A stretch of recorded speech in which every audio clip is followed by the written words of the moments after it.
What is up, guys? Zach in here, and in today's video, I'm going to show you exactly how to get 50% off pretty much every single real estate deal you possibly can in wholesaling real estate, guys. I'm really excited for this one.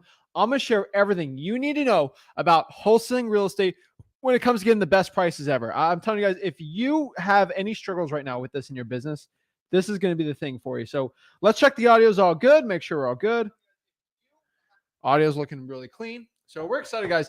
If you are struggling, getting the best prices possible, this is going to be a great video for you. We're going to go over negotiation tactics, exactly what to tell your sellers so you get the best prices. And most importantly, how to get these reductions with these certain types of scripts and knowing exactly what to say for you to have the best success possible. So I'm excited. I'm ready to go. I'm ready to share with you exactly how you can do this in your own wholesaling real estate business. So without further ado, let's get into it, guys. Do me a big favor before we get into this, before we really break down the nitty-gritty step-by-step details, guys. This is literally a $3,000 worth of information I'm literally giving absolutely for free today. Do me one huge favor. Make sure you go off here. Make sure you smash that like button, subscribe, comment below your questions, and I'm going to show you exactly how to get 50% off pretty much every single real estate wholesaling deal versus if you do it the regular Joe Schmo way in wholesaling real estate, guys. It's going to change the game for wholesaling. The people that watch our stuff, your life will be changed because you're going to get the best deals possible. Everybody thinks, how does this guy or gal do a $40,000, $50,000, $60,000 real estate wholesaling deal? And how am I stuck doing $5,000, $10,000 ones? How? It's because you're not knowing what to say the right way. You're doing the right thing. You're just not knowing how to do it the correct way, more or less, to get even the best prices on it. Because I'm telling you, with these strategies, you can have sellers that are stuck at this price and you get them down by these certain strategies, guys. This is the stuff people pay thousands and tens of thousands in the secret mastermind courses. They have to read all these stinking books to even get that little bit of information I give today. I'm giving you to you absolutely for free. So let's get it going. Let's get jacked up and let's get excited to start wholesaling real estate. Get out of bed. Let's get it going. Woo!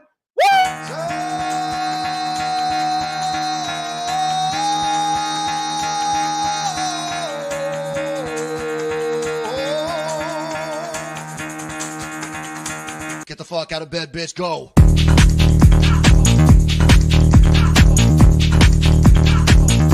Get up and get the guy go.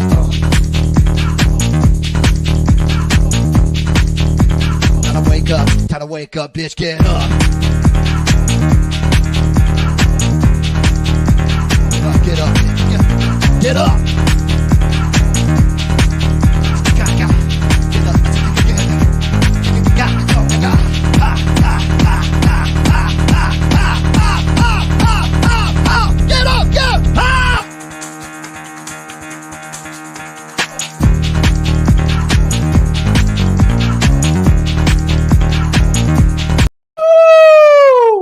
Oh my gosh. Let's go, guys. I'm excited. I'm ready to go, guys. This gets me excited. This gets me jacked up because I had to check on some things really quick on the camera, but we're all set up here. So we're ready to go, guys. We have all the information. We got everything you need to know to get 50% reductions when talking to sellers, guys. How to talk down these sellers on the price so you get the best chance possible, guys. William's pumped up. We're ready to go. Let's go. Let's go. Everybody is ready to go. We got the wake up song. We're just jacked up, guys. That's the point, guys. We got to get excited for this wholesaling real estate. We're going to change some lives today. So I'm excited, guys. So shout out to everybody. I'm ready to go. So let's talk about this, guys. Let's really break this down. How to talk down sellers by 50%. Let's sort of break this all down. So this video, guys, today, I'm just basically going to share with you how to get the best prices possible on your wholesaling deals. That's pretty much it, guys.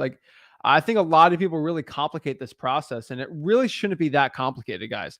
I'm literally going to show you how to get the best prices with my top methods, my scripts, everything for getting the best contract price on your wholesaling deal. So let's sort of break this down, guys. Make sure if you want to learn wholesaling for free, bottom right-hand corner, we got freewholesaling.com. I'll show you exactly how to get it going. So let's kind of bring it back. Let's sort of take a step back for a second here, and let's sort of talk about this, Once you get a yes, we're going to go into the 4 questions for wholesaling real estate. So let's sort of go over this, right? So Once we get somebody that is ready to sell their property to say, yes, Zach, I'm looking to sell my house.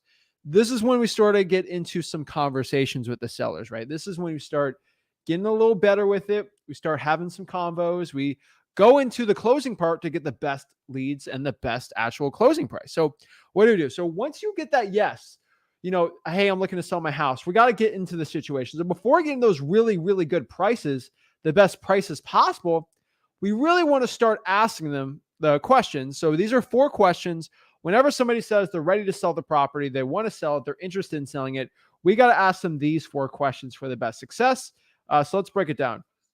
All right, make sure the audio's good one last time. But these are the 4 questions. So this question is, remember, motivation. Mr. Seller, why are you looking to sell the property? Number 2, condition. Can you tell me a little bit about the condition of the property? Does it need updating, repairs? How's the roof, the AC, things like that? The time frame. What's the time frame for the property? Like, are they looking to sell this thing within a month, a year? Like, when are they looking to sell it, right? We got to understand their time frame of when they're looking to sell the property.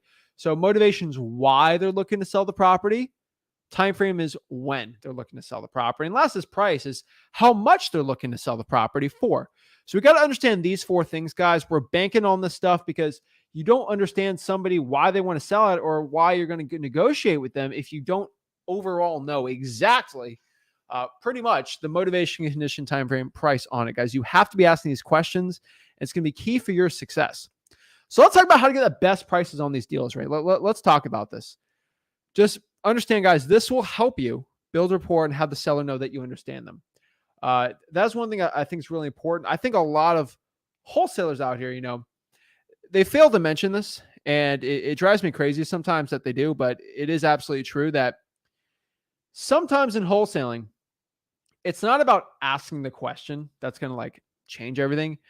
It's more about talking to that seller and asking the questions, because once you ask those questions, they're going to feel like you actually know what you're talking about. They actually feel like you actually understand them, because when your seller doesn't feel like you understand them, they're not going to build that rapport. So a lot of that rapport is just by asking questions. So that's very, very important. So let's get into this, right? Setting the appointments to the next one. I've talked about this before extensively, but just understanding, guys, once they want to sell it, they're okay with the questions, we're going to set up that appointment. So something really simple like, hey, when are you free for me to go by the house and see if it's the right fit for me to buy the property, right? Then from there, you make it really simple, non-threatening. I think we have a lot of issues with a lot of wholesalers that don't follow our stuff because they make this business really complicated, right? They don't make it simple.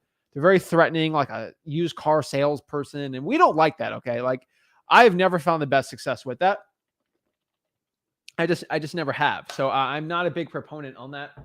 But yeah, keep it simple. Keep it non-threatening. Hey, when's it okay for me to swing by and look at the property, right? The more pressure, we're not used car salesmen doing all this pressure, right? Next, if they're virtual wholesaling, we can condition them and see if you can close from there, right?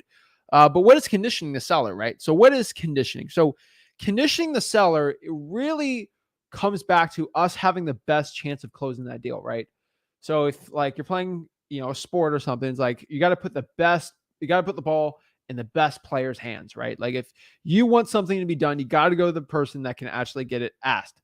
So this is very important. So I just understand, guys, like condition the seller. When it comes to closing a deal, I've always found there's 3 key things to closing a deal. There's 3 key things that a seller can say once you give an offer. Yes, no, or maybe. Let's break this down. Yes is okay because, hey, we got the contract signed. I love it. It's a yes. No is bad because, hey, I'm not getting the deal. But no is actually not the worst thing someone can say. The worst thing somebody can say is maybe, right?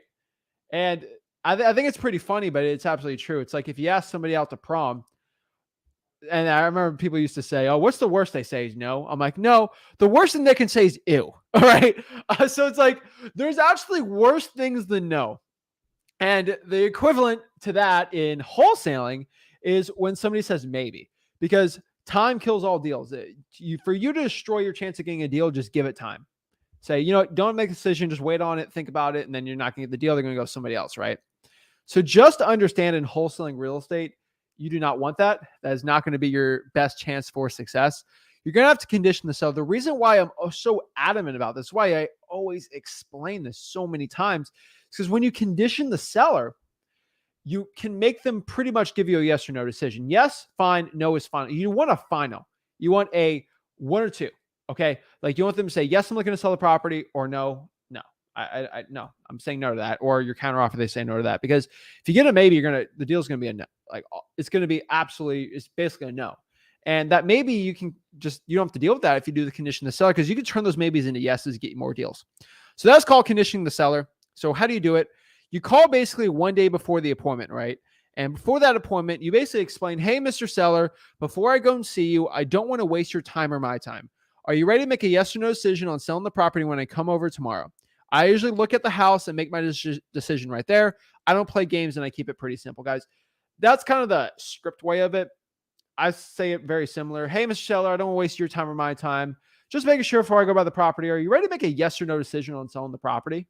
When I'm there, I usually make that decision right then and there. I don't come a bunch of times. I mean, are you ready to make a decision when I go there tomorrow? That's pretty much it. And 95% of the time, they're going to say yes. Yeah, I'm ready to make a decision. Because the worst is like, oh, no, we're going to bring 10 people through and then we're going to bid it out to the top. That's not even worth going on the appointment for. That's just a waste of time. And we don't want that in wholesaling, right? It sucks, right? We are not in the business of doing that. I've never advocated for that, and I'm never going to advocate for doing that. It makes no sense for me. So no, guys, you do not want to be doing that type of method for wholesaling. That's why I got to condition the seller for the yes or no decision. The reason why I'm saying this is because if you want to get the best deals, you're going to have to condition the seller. And because you're conditioning the seller, it's going to give you the best chance of getting the best prices on your wholesaling contracts. So yeah, this is condition the seller, guys. So let's go and sort it into the appointment. This is when we start getting into these really good, juicy deals, right? So let's break down the appointment, right? So we're going to speak to the seller, right? So we're going to speak with the seller figure. We're going to speak to the seller and figure out the deep 5 of the motivation condition and then the go for close, right? Deep dive. Yeah, deep dive. I think I wrote that wrong today. But we're going to deep dive on the motivation, the condition, and go for the close. That's really what I found is the top 3. So we're going to do a deep dive on why they want to sell it, figure out the condition of the house, and then go for the close. We also add rapport on there, but we're just going to build rapport, use the Ford method, right? Family, occupation, recreation, dreams. So basically, when we're talking to a seller, we want to really break down those 3 things. So if we're talking to them, we want to figure out why they're looking to sell the property. We want to figure out the condition of the property. When we're there, it's pretty easy to figure out. Then last is go for the close. And really, that's when we give some of our closing tactics that we share, guys. A lot of these gurus out here make the closing tactics seem super stressful. You got to buy a crazy course for it. And honestly, in wholesaling real estate, there's maybe 4 closing tactics that work really well. And for me, because I do 40, 50, 60, even $100,000 plus wholesaling real estate deals, I've honestly found there's 4 ways of getting huge reductions on these deals and getting the best prices on your contracts, which I'm going to share right now because you paid me $5,000 to learn this information. Wink, wink. Get my sales staff for a discovery call on you.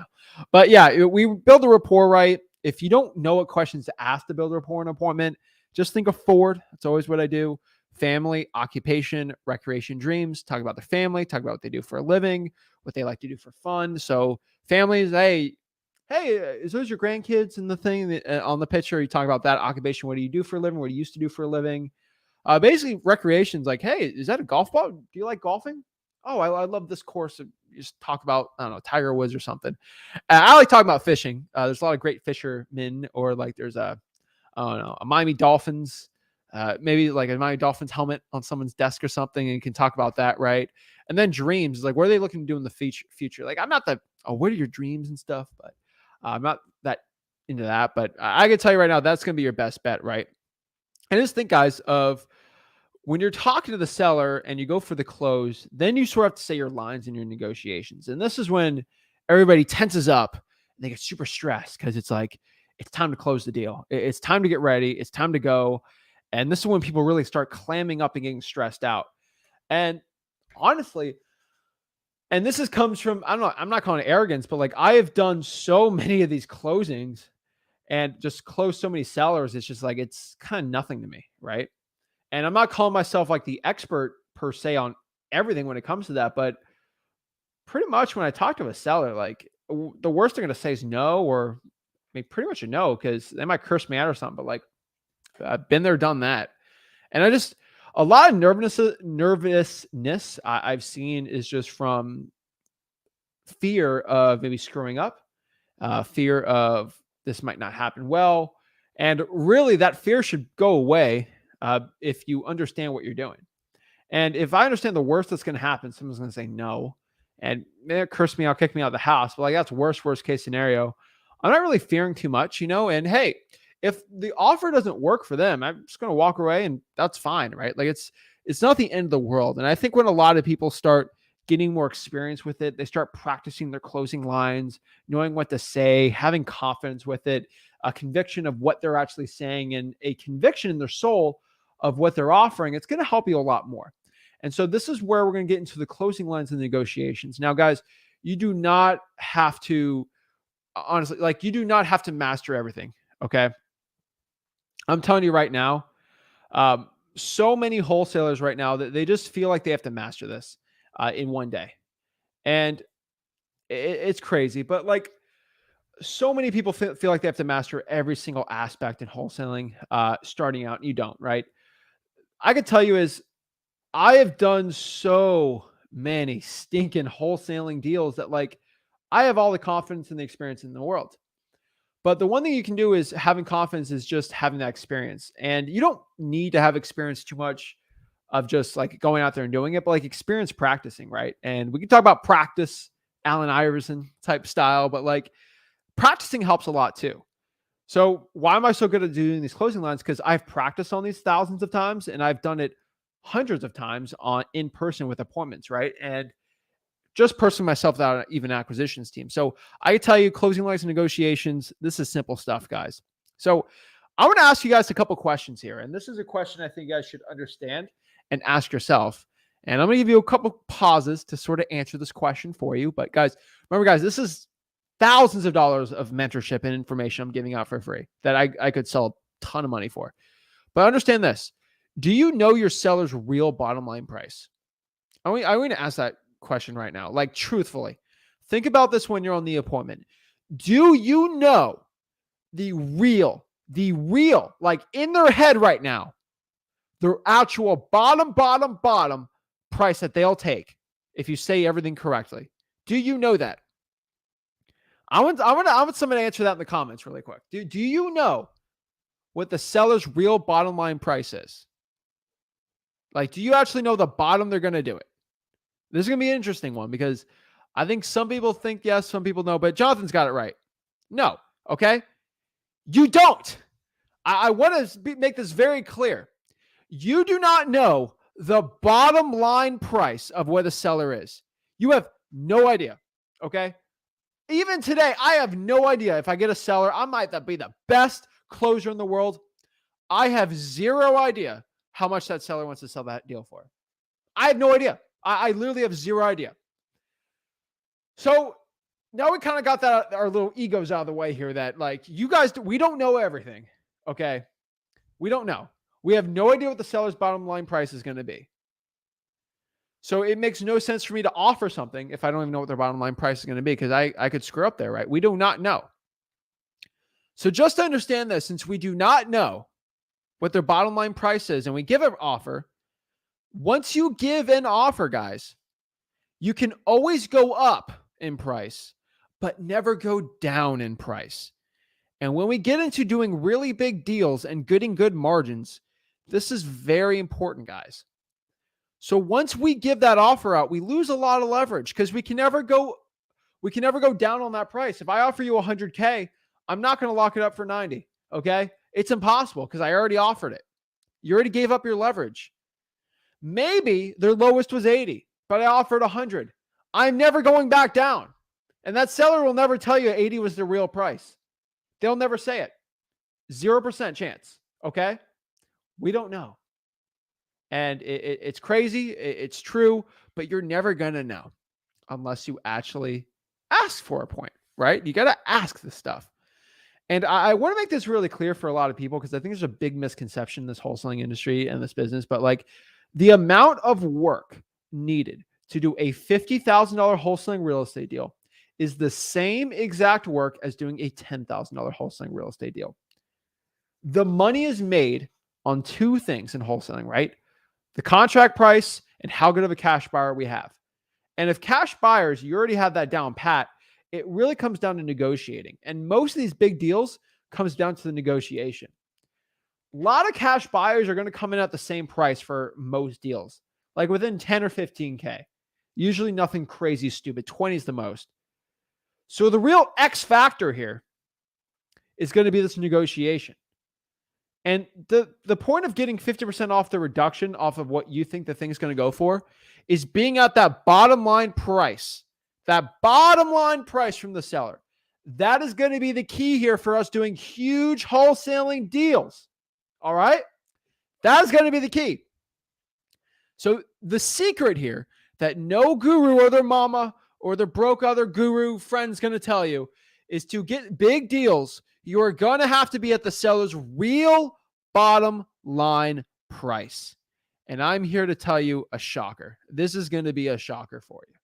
This is going to be surprising. I didn't even make a slide on this because this is the honest truth that I have to get this out here. The seller's bottom line price is fake. And you might be thinking to yourself, like, what do you mean it's fake? It's a fugazi. It's up in the air. It's a fugazi. It's here. It's there. It's an imaginary number, right? It's negative. It's 1 to the negative 2 to the negative 1 power. It's an imaginary number. It's I squared. You know, it's F to the second power. It's a fake number. It's just words. It's just a drawing out there. It's just a number, right? The reason why I'm saying that is because a lot of sellers out here, and I've talked to plenty of sellers, their bottom line might be 100.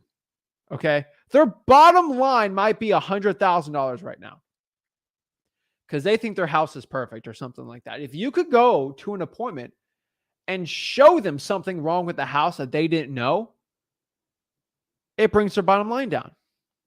And it's not even you being like a sleazy person just trying to get it, just you're showing the truth on the property. For an example, if you can tell and show them that their roof is leaking, a lot of sellers are like, oh, I just thought it was a paint stain. No, the roof is leaking. Look, it's wet. A lot of sellers don't even realize that. And once you do stuff like that, like you're going to figure out like, hey, the person's bottom line price is just an arbitrary number. Like it can move anywhere. So like you're knowing this. What's the seller's bottom line? You just got to go, right? Your bottom line is going to be what you offer, and then you can negotiate from there. Because a lot of bottom line prices are kind of fake. And there are bottom line prices to a point, but you just got to understand how to do it. So like, how do we get the best prices out here? If we know it's a fake number, but we know it's sort of real, but sort of not, it's kind of all over the place. How are we going to get these bottom line amazing deals, right? There's going to be 3 key ones, maybe 4 to a point, but there's a lot of them. So let's talk about these. Number 1's going to be the low ball, right? This is the most common one that people say, right? This is one that's the most controversial. And frankly, I'm going to tell you, this is probably the worst one to do. And you might think in wholesaling real estate, all you do is lowball sellers all day. Oh, hey, you want to sell for 100? I'll buy it for $50,000. Okay. No. You know, everyone thinks this is I'm Rick Harrison at Pawn Stars, right? And what I'm doing is if I see it's $100 bill, I'm trying to buy it for $20. And there's always a meme out here, you know, the kid, I call them the kids. Oh my Lord, 22 years old. Okay. I feel like an old man saying this, but like there's memes out here where it's like, you know, this is World War II helmet, or this is like this is like a gold doubloon. It's 1 pound of gold. Oh, I'll give you $2 for it. Right. Like everyone thinks that's what we do in wholesaling. And when you do that, you're going to fail. Okay. And this is the truth that like these people that don't do deals or know how to negotiate with or know how to like help people out, they don't know what they're doing. Okay. These gurus don't know what they're doing. When you come out here, I see people, wholesalers do this all the time. They're like, you know, Mr. Seller, I know you want to sell it for $250,000, but would you take $40,000 for the house? Bruh. Like that's terrible. Okay. That is absolute poo-poo type like closing. Okay. When you look at the real, actual greatest negotiators and closers of all time, they don't do any of that stuff. Okay. Like the top guys and gals out here that know how to close, they don't do that. I've studied the top ones. I know exactly what they do. It's all about a couple things, right? Tonality is really important. I'm going to sort of break that down, but like it's how they do it. So yes, you can lowball, but a lowball without any weight on it's going to be terrible. Okay. And there's no oomph on the lowball. So what do I mean by that? Like I went bowling last week, right? And when you go bowling, you can bowl with a 12-pound ball and there's 4-pound balls. If I hit a 4-pound ball sort of hard down the middle, it's not going to hit a strike unless you're perfect, you do the little curve thing, which I can't do. There's just not enough oomph, right? The ball's not big enough for it to hit a full strike. I grabbed that 12-pounder and I just, that thing was huge. There's a lot of oomph when I threw that there, and it strike, right? I tell you, I got a perfect bowling game, but I do not. So with that low ball, it's kind of like bowling. I don't know why I'm giving you a bowling example, but it's true. Okay. If I got no reasoning why I'm giving you a low ball, I'm just giving you a low ball just to low ball you, the answer is always going to be no. But if I say the low ball in a certain way, and I do it the right way, it's going to be perfect. It's like when you're moving a couch also, and the couch ain't fitting through the door. But if you turn the couch over and you do a little L maneuver, hopefully I'm not the only person that knows what I'm talking about there, but you do that little side thing, or a chair, you kind of turn it over and it works. That's it. You're doing the low ball. The low ball is the couch. You just got to turn it, move it, turn it over a certain way, and then it fits, right? And I think a lot of people just try to right? And the last example I give to you, it's like a stick, right? So if we have a door here and the door is this thick or something, and you put it through, it's not going through. And this is the low ball, right? And the low ball is just not going through because it's not fitting, right? It's not fitting. But if you turn the phone this way, it will go through. So this low ball is not working. But if you maneuver it a certain way and just bring it through, it's going to work. And that's sort of the way I want to explain the low ball. It's the low ball is what you should do, but if you just go straight at it, it's not going to work. Okay. No. All right. It drives me crazy. It's really funny. It's literally, it is seriously just the best example for that too. I'll give one more example because I think it's funny, but it's like having a dog or a baby, because this baby might not want to play with the toy, but if you take the toy and you pretend like you're having a good time with it, then they're going to deal with it. And there's ways to maneuver it. So let's get into this, right? How do you lowball the right way? How do you maneuver it the right way, right? Let's break this down, right? You can do it. I'm not the biggest fan of this. What are some good ways, right? Let's break down this is one of my favorite ways. It's called the good cop, bad cop approach. Now, this is an approach I teach at freewholesaling.com. I teach it all the time. It works really, really well. This is going to be one of the key top things you can do for success.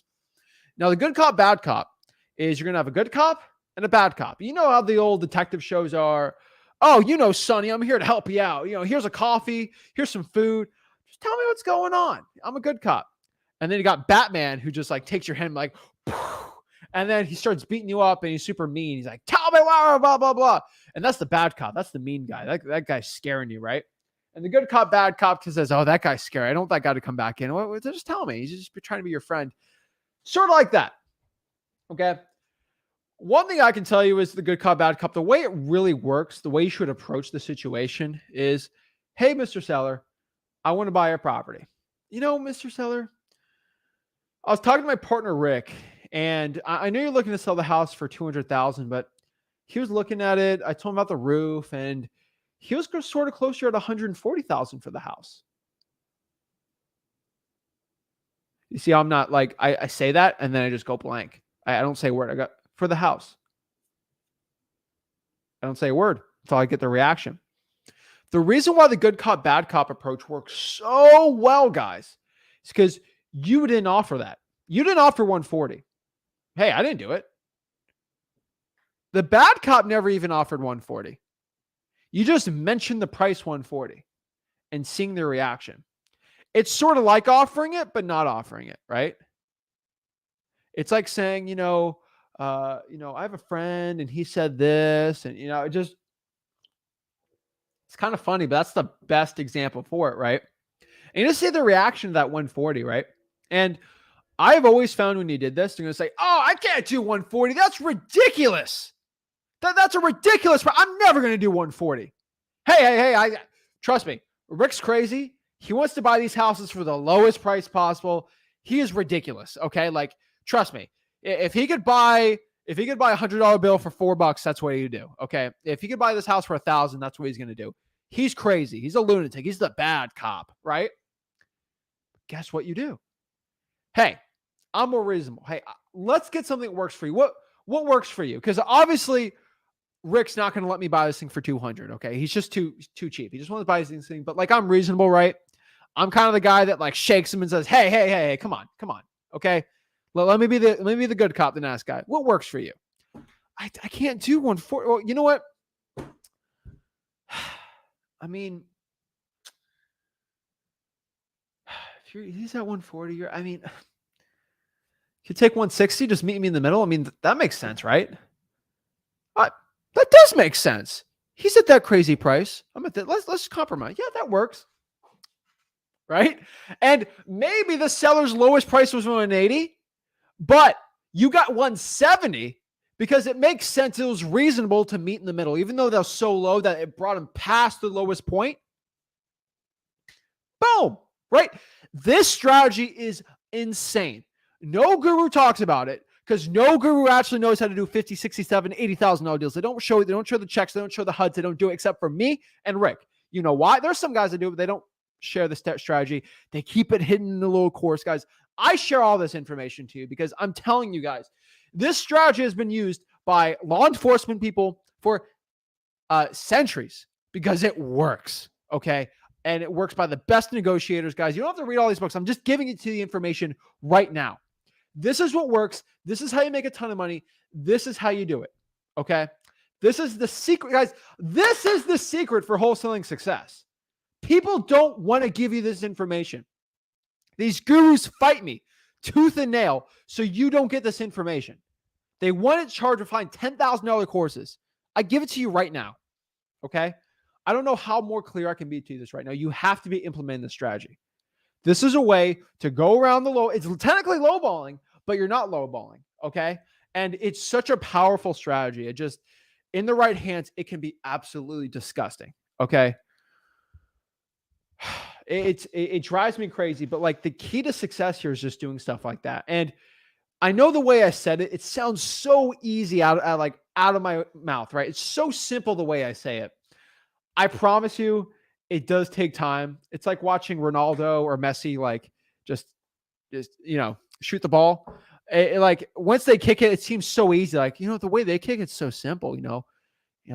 Just I can do that too, right? It's like watching Lamar Jackson run. It's like, I mean, he makes it so easy just to go juke people out, and then I try to juke someone out, and I break my ankles. It's sad, but it's true. It's just. Some people make things look so easy, and I know I make it look easy. Just I've had my practice on it. It's going to take you practice, but like if you can get this down, guys, it's going to help you so much. And because so many people, it's crazy. It's insane, guys. Just remember, guys, this is a good strategy now. But wait, there's more. All right, there's more strategy. Like you don't have to use the good cop, bad cop. I have so much knowledge and so many different ways I've tried on thousands of sellers that I'm just going to give you some game right now. Okay, let's go to the next one. This is the volley technique, or what I call the get seller price first method. Get seller's price. I got to work on that one. But I like the volley. This is what Rick really likes. But really, it's like playing volleyball. Okay, the best offer is when you don't give the offer out. The best offer is when the seller gives the offer, and then you can go from there and negotiate from there, right? The volley technique works really well because when you use the volley technique, I could tell you right now, it's powerful because the volley technique gives their bottom line price basically every single time when you do it. Guys, this is powerful sales stuff, okay? Like, I know a lot of gurus watching right now are like, write that down. Oh my God, put down the course.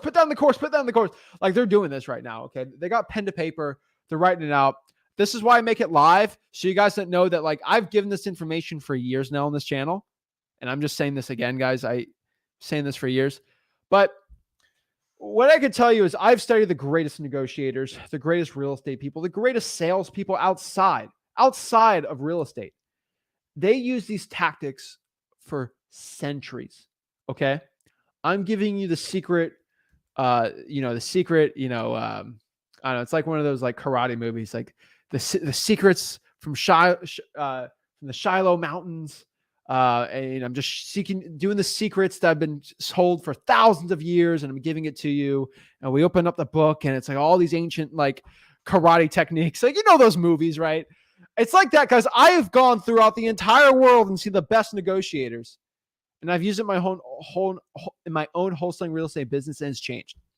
So the volley technique, this one Rick's been doing forever, but it's really like playing volleyball, right? So what is volleyball, right?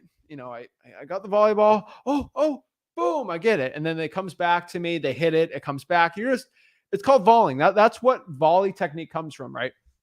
And so the volley, basically playing volleyball. Okay. And when you're playing volleyball, the volleyball is not going to be the ball. The volleyball is going to be the offer. So think about that. Okay. Think about volleyball for a second. I have the volleyball. I do a serve, or it's like tennis, right? I do my serve. What am I serving? An offer, but I'm not doing an offer. The volleyball is actually the offer, and it's the price. So I punt the price away. How much are you looking to sell it for, seller? Right? Boom. And they're like, well, I don't know. Volley back. Well, Mr. Seller, if you did know, what would it be? Volley back. I mean, I don't know, Zach. They volley back to me. I get it. I go for the stinking spike. Right? Well, I mean, I know you don't know, but if you didn't know, what would it be? If you do that like 5 or 6 times, they're going to get frustrated and they're just going to give you the bottom line price. It's very powerful. FSBOs are probably the hardest to do this on. I will tell you that. For FSBOs, I actually do the dollar bill method, which I don't think is on the next slide, right? Yeah, no, it's on the... So the next one here is like the dollar bill method, which is kind of get seller's price first method. How much are you looking to sell their house for, Mr. Seller? Oh, I have no idea. I'm telling you right now, like this is going to be powerful stuff. Someone just popped that up, right? The dollar bill method on here. I'll put it up there. So it's on this, but so it's the dollar bill one, right? So, Mr. Seller, how much are you looking to sell the property for? Oh, I don't know, Zach. That's the way they look at me. Like, I have no idea how much I want to sell it for. It literally, it grinds my gears when I hear a seller say that, because they know. Okay, let's get real. Okay, let's get real for a second. 95% of sellers out here, and that is a statistic from my studies, I guess. I would say about 95% of all sellers know what their bottom line is. They know how much they want to sell it for. They do. They got a general idea of how much they want to sell it for, okay? But a lot of them say, I have no idea, Zach. Okay, you just lied to me. But I digress. Well, Mr. Seller, if you have no idea, I mean, you have no idea how much you want to sell it for? No, I have no idea. And sometimes I'm doing a little volley and they're not going out the volley. I'm like, well, you know what, Mr. Seller, would you be okay if I bought this house for like $1? Do you see that? So there's a key thing when I said that line. Hey, Mr. Seller, be okay if I bought this thing for like $1? Did you see how any negotiating line I laughed? I did a little, and I sort of did that in a joking mannerism. The reason I did that in a joking mannerism, so the seller knows I didn't legitimately offer them $1 for the house. $1 is such a low amount. I laughed and gave sort of body language to the seller. This is all subconscious. And I don't want to get too advanced with you guys, but like I'm giving you the secret sauce. I'm giving you everything I got, okay? Are you okay if I bought this thing for like $1? Here's the thing. I have a few places they're going to hang up. They don't hang up, okay? If they're motivated, they're not going to hang up. I'll tell you that right now. Will you take $1 for the house? And they're going to go back to you and say, no, I wouldn't take $1 for the house. And like, yeah, obviously want to take it for $1. Of course I want to take $1 for the house, right? We're in agreement that they won't sell it for $1. That just destroys their entire argument, okay? That destroys their entire argument. So you do have a number in mind because you're not going to take $1, okay? And you're not going to take $1 million. So in between $1 million and $1, you'll say yes to selling the house. And they're like, yeah. And I'm like, oh, just caught you in a lie. But I don't tell them that. I just think, okay, I just caught you in a lie. I know what type of guy or gal I'm dealing with. So what I do here is say, well, if you're not going to sell for $1, what works for you? I mean, you give me an offer, Zach. Would you take $2? $3? No. $4? $5? $6? $10? Usually after the fifth or $6, they're like, no, you know what? I want to sell it for $60,000. Oh. And it always happens like that. You guys see me on my live calls. It always happens like that, right? And they get frustrated. And then out of frustration, they get emotional and they reveal their bottom line price. It's insane. Guys, these gurus, they're writing it down. They're like, oh my God, I can't wait to sell this information for $5,000. Hop on the discovery call. They're excited about this, right? They're engraving it in their bells right now as we speak. But may put it on a hat. Who knows? Maybe make a cool t-shirt. But the thing is, these negotiations, it works. Time is going to be the biggest killer of these deals. But if you use those strategies, it's going to work really well. All right. So we're not using a low ball. We use a good cop, bad cop, and we're going to use that. The thing is, most wholesalers, guys, and I'm being humble about this. Like, I'm not like thinking I'm the man or something, but like most wholesalers or most people in the wholesaling real estate industry, they don't follow me. They don't listen to this advice. They're frankly not even going to watch this video. And I don't want to excite you guys, but this is something to get a little excited about. Because I do want to reward everyone that's loyal, been watching my information forever, and they are watching me when their competition's not. Because your competition's not watching me. I'll tell you that straight up. They aren't. Okay? They straight up aren't watching. And that means that they're all watching the gurus. They're all watching the guys and gals out here that are saying the stupid, terrible information because they don't know how to wholesale real estate. That means you now are armed with information that will destroy your competition. Where most wholesalers aren't watching this YouTube channel. They're not watching this video. They're not signed up for freewholesaling.com. Even though I have hundreds of thousands of people on everything combined of all of our following, that's not even a dent of the entire wholesaling industry. So just to understand that, guys, your competition most likely doesn't have this information. So if you can use this in your market and your competition's not, you're going to destroy it. Guys, I've been doing this in my market, destroying, because I've had all this knowledge. I'm just giving it out to you guys because my dad, Rick's, blessed me so much with this information starting out at 18, 19 years old that I feel like I have to give this out to you guys, right? I'll be your real estate wholesaling dad. I don't know, whatever way to put that. No, I'll be your Rick Ginn version for you guys, and Rick Ginn's your version of Rick Ginn too. But like, he blessed me so much with this information starting out, gave me such a big advantage, which I have never said no. He never gave me. I had a big advantage with it. Now it's my turn to give you that advantage, and that's your competition. And we're gonna get it going. And unfortunately, you can be my little kids on this, but the truth is, these gurus are my sons. So the little kids, they're running around asking me for stuff. But yeah, it's the truth, guys. So you understand, you're armed with this information. This is powerful stuff. This is insane. This is like, it's like giving everyone 10 grand and they all spend on information. They get all this great stuff. This is insane, guys. This is, and I'll say this one. I'll say this to Pam, because Pam just says, there's a lot more. I do want to break this down with you guys too. Because there's a lot more I want to break down this, because this is going to be very powerful stuff. I'm just getting warmed up here. But I will tell you this, Pam, this was not free information. And it is technically free, but just understand that this information is not free. Okay. This information, it cost me so many years of my life. Okay. I just want you guys to understand this.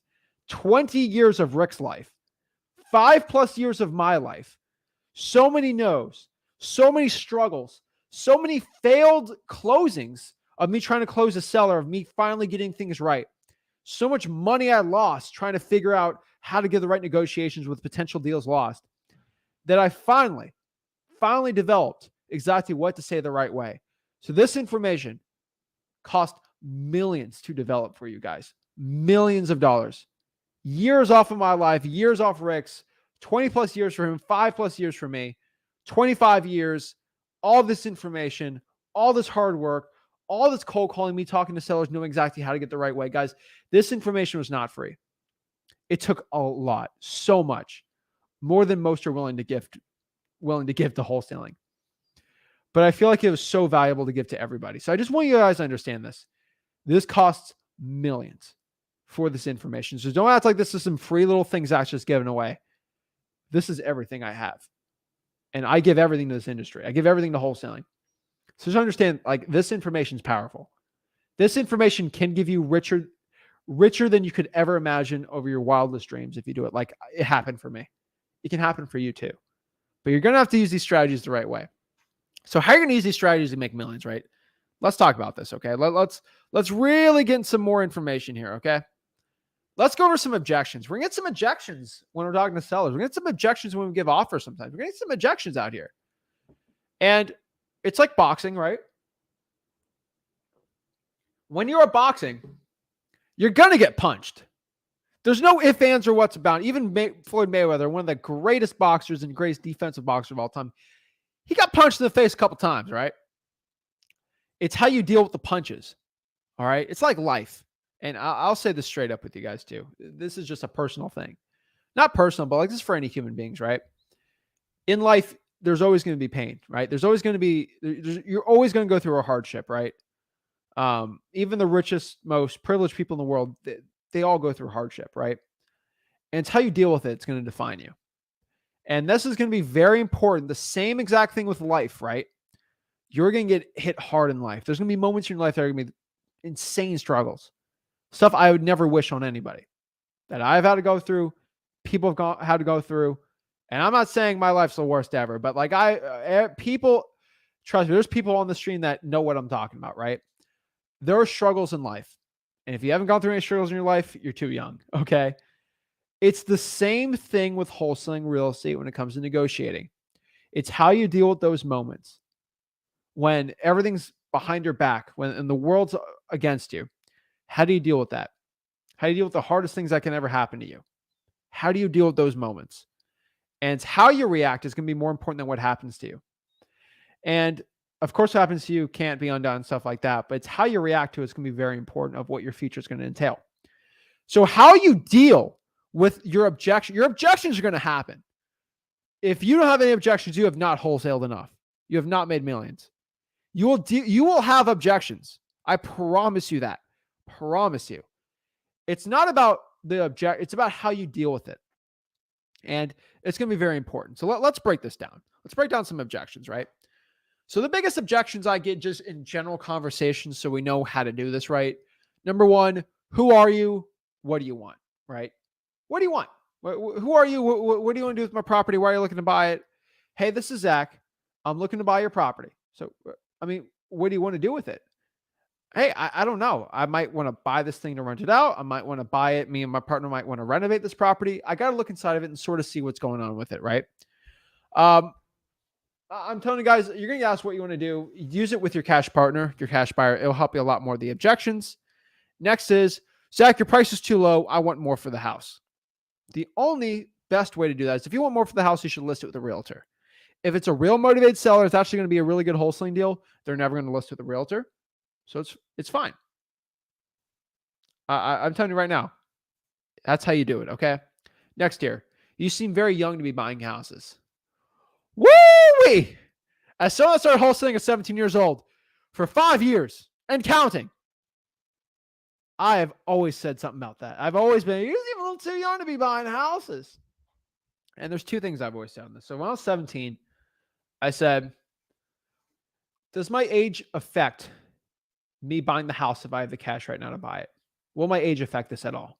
If I have the funds ready to go to the title company to buy your house right now, does my age affect it?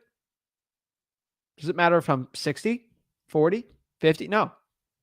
Right? No, it will not. Okay. Show me around the house. You just got to stop people in their tracks when they think like that. That is the only way I've seen to go around it. Now, I've done some trainings. This was funny. a year ago. I did a training with one of my acquisitions people, and I went on an appointment with them. I was training them, and it seemed a little disrespectful, and I kind of shut somebody in their place, and I got the deal. You seem a little too young to be buying houses. I thought this guy was going to be the guy buying my house. You're too young to buy my house. And the acquisitions guy was like 42.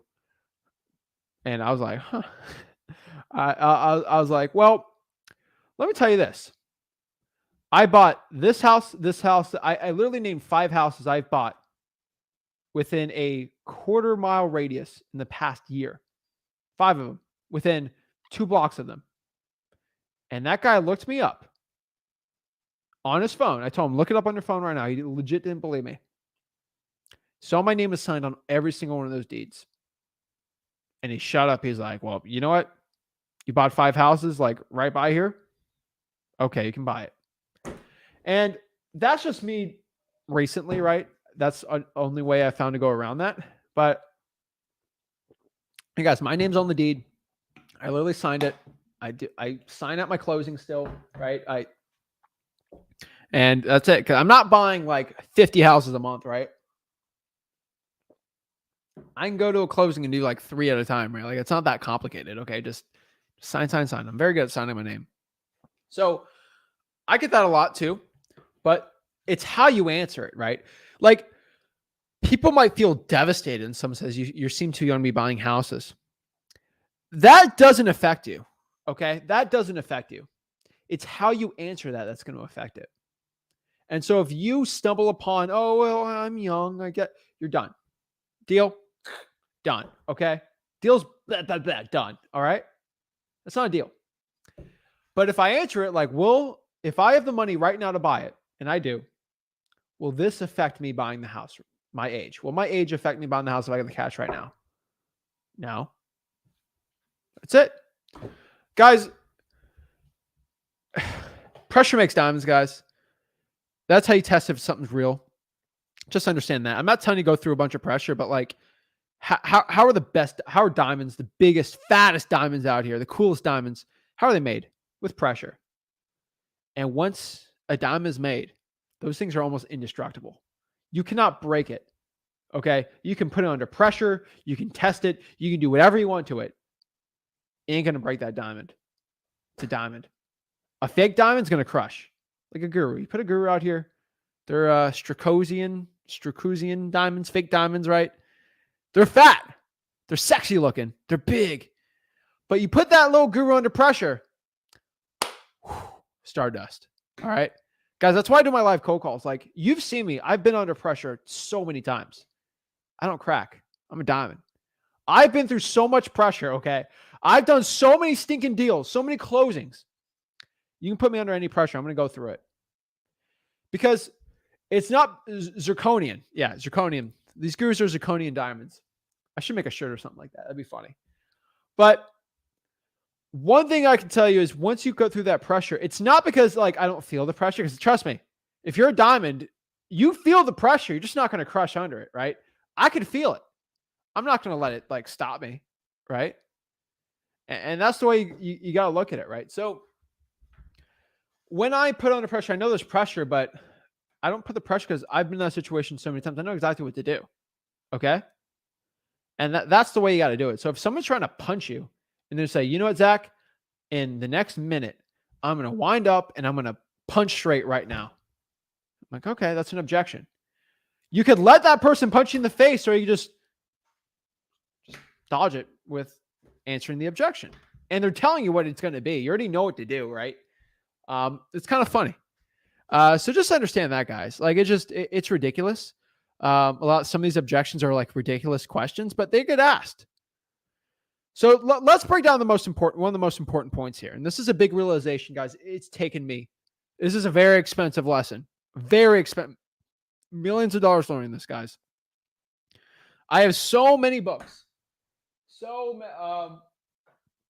Like, guys, Rick has all these books from the 80s and 90s on selling. We have some books here from the 50s on selling. We've got the classic Zig Ziglars. Like, there's probably tens of thousands of pages. And this is just for the shelf here. You should see Rick's library and the library at my office of just sales books. You can read through all of these. You're going to come down to this key point on a lot of this stuff when it comes to giving offers, right? And here's the one, like you could get enamored with all the sales information. Okay. There's some sales books. That's the giving tree. That's not even the sales book, but you get through all of these and you can just get all this information, get information overloaded. That's why I'm trying to get this info. Let's break this in millions of dollars right here. What you say on the offer is only 25% of the battle. And let me repeat that one more time. 25% of the struggle, of the chance of you getting a wholesaling deal when it comes to your offer, is what you say. And that's shocking, right? So if I say the words correctly, there's only 25% of that's going to even be attributed to me actually getting the deal or not. 100%. Only 25% is the battle. How you say it is actually 75% of it. Let me repeat this one last time. Okay, guys? What you say is 25% of the battle of getting the deal. 75% of the battle is how you say that. Okay? There's one key word difference here that changes the entire game when it comes to closing deals. It's how you say it versus what you say. You can have the best script in the world, the best ever. It's just how you do it. All right. And I know people are sick of my sports analogies, but I'll give one last one. Okay. You have a free throw. Okay. And you know exactly actually, let's do this to play. All right. You got a Hail Mary. And I'll do some self-loathing for my Patriots fans out here because y'all love me. I've been really going at you hard lately. So I'll be very nice with you. All right. You have a Hail Mary. You're on the 30-yard line on the other team, on the opposing side. And you got to chuck that thing in the end zone. If I have Tua to chuck it 70 yards, it's probably not going to go through. I have the play. I know what to do. He's going to do it. But is he the guy I want on a Hail Mary? Or do I want, needless should I say, Tom Brady? Especially in his prime in the Patriots, right? I trust him a lot more to chuck it. They're doing the same thing, but one guy, how he does it is important than what he does. So if they both throw in the ball, but how they throw the ball is completely different. And this hurts for me to say. It hurts. It hurts. Trust me, I love you, Tua. I love you. But what I can tell you is it hurts. All right? It hurts for me to say.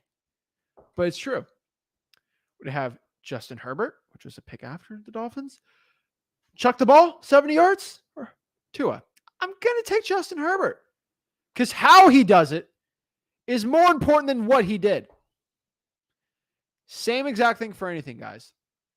Fighting. If I'm going to punch you, how you punch is more important than what, like the movie you. An uppercut for Mike Tyson is going to be way better than probably a little surprise punch for me, okay? Okay? I'm telling you guys, all right?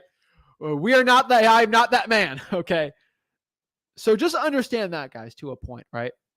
So if I want a quarterback to win a Super Bowl, I'm probably going to take a Patriots Tom Brady over Chad Pennington, okay? So I'll make the Patriots fans feel a lot better. I've been really going at you hard lately, so. And I'll be going at you hard last week this year. But guys, it's how you do it is more important than what you do. So what example do I mean by this?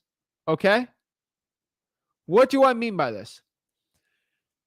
Hey, Mr. Seller, you know, I was talking to my partner, Rick, and he said he wanted to buy this thing for around $140,000. I didn't really sound confident saying that, did I? No.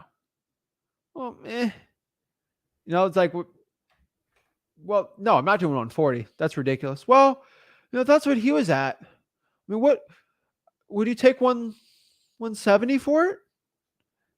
Like, I have no confidence in that. It's gonna be terrible. Versus me saying, hey, I was talking to my partner, Rick. He was like 140 for this thing. Oh, yeah, I can't do that. Well, I mean, what works for you? I mean, would you do 130? Think of the dollar bill approach. I mean, Mr. Seller, would you take $1 for the house? No, I'm not going to take $1 for the house. Versus, I mean, Mr. Seller, I mean, would you take $1 for the house? The way I'm saying it, how I'm saying it is going to be more important than what I say. The reason why I see the biggest struggle I see is people, they get the lines, but how they say it's terrible. It's about tonality. That's why I said the dollar bill method. I spent a lot of time saying how to do it, the little laugh, the little like nuances that takes time to practice, guys. It's going to take some time. But the reason why I'm going so crazy, I'm spending my time with this because I want you guys to make money, okay? I'm telling you the stuff that actually matters. Oh my gosh. I'm just telling you guys right now, okay? So how you say is more important than what you say. Once you guys understand that, it's a game changer, okay? Also, this is a very important but. Your confidence in giving the offer is going to be the biggest factor to you getting a deal or not, because confidence comes back to how you say things too, all right? This is another very important very big important statement, but your confidence in giving the offer is going to be the biggest factor for you to get a good deal or not. I want you guys to sit down there for a second and really bake that in. I want you to start understanding this. This is your guru doesn't say it. Your Zirconian Diamond Boy don't say it either. Okay? Your confidence is going to be everything. And this begs the question. This brings this question up. This is a very important question. Okay? How do I build confidence, right? To build confidence, you must practice your lines, your tonality, and your confidence. So for you to master the close, right? You're going to have to practice your lines, your tonality, and your confidence. Your confidence is going to be key here. Why am I saying this so many times, Zach? You seem like a crazy dude locked in his basement just saying the craziest stuff. And it's true. I sound nuts saying this, but there's a reason why. Once you practice these lines, guys and gals, you can get good at the line. Then you master the tonality. And really, confidence is like an afterthought, because if you know your lines and your tonality, you're very confident in what you're saying. You're really confident in what you're doing. And this is the truth for a lot of things, right? Me, if I had to go fly an airplane, I'm going to be super nervous. Like, I'm telling you right now, I ain't going to know what I'm doing. I will be sweating bricks. I will be scared. Okay. I'll be super nervous, like extremely nervous.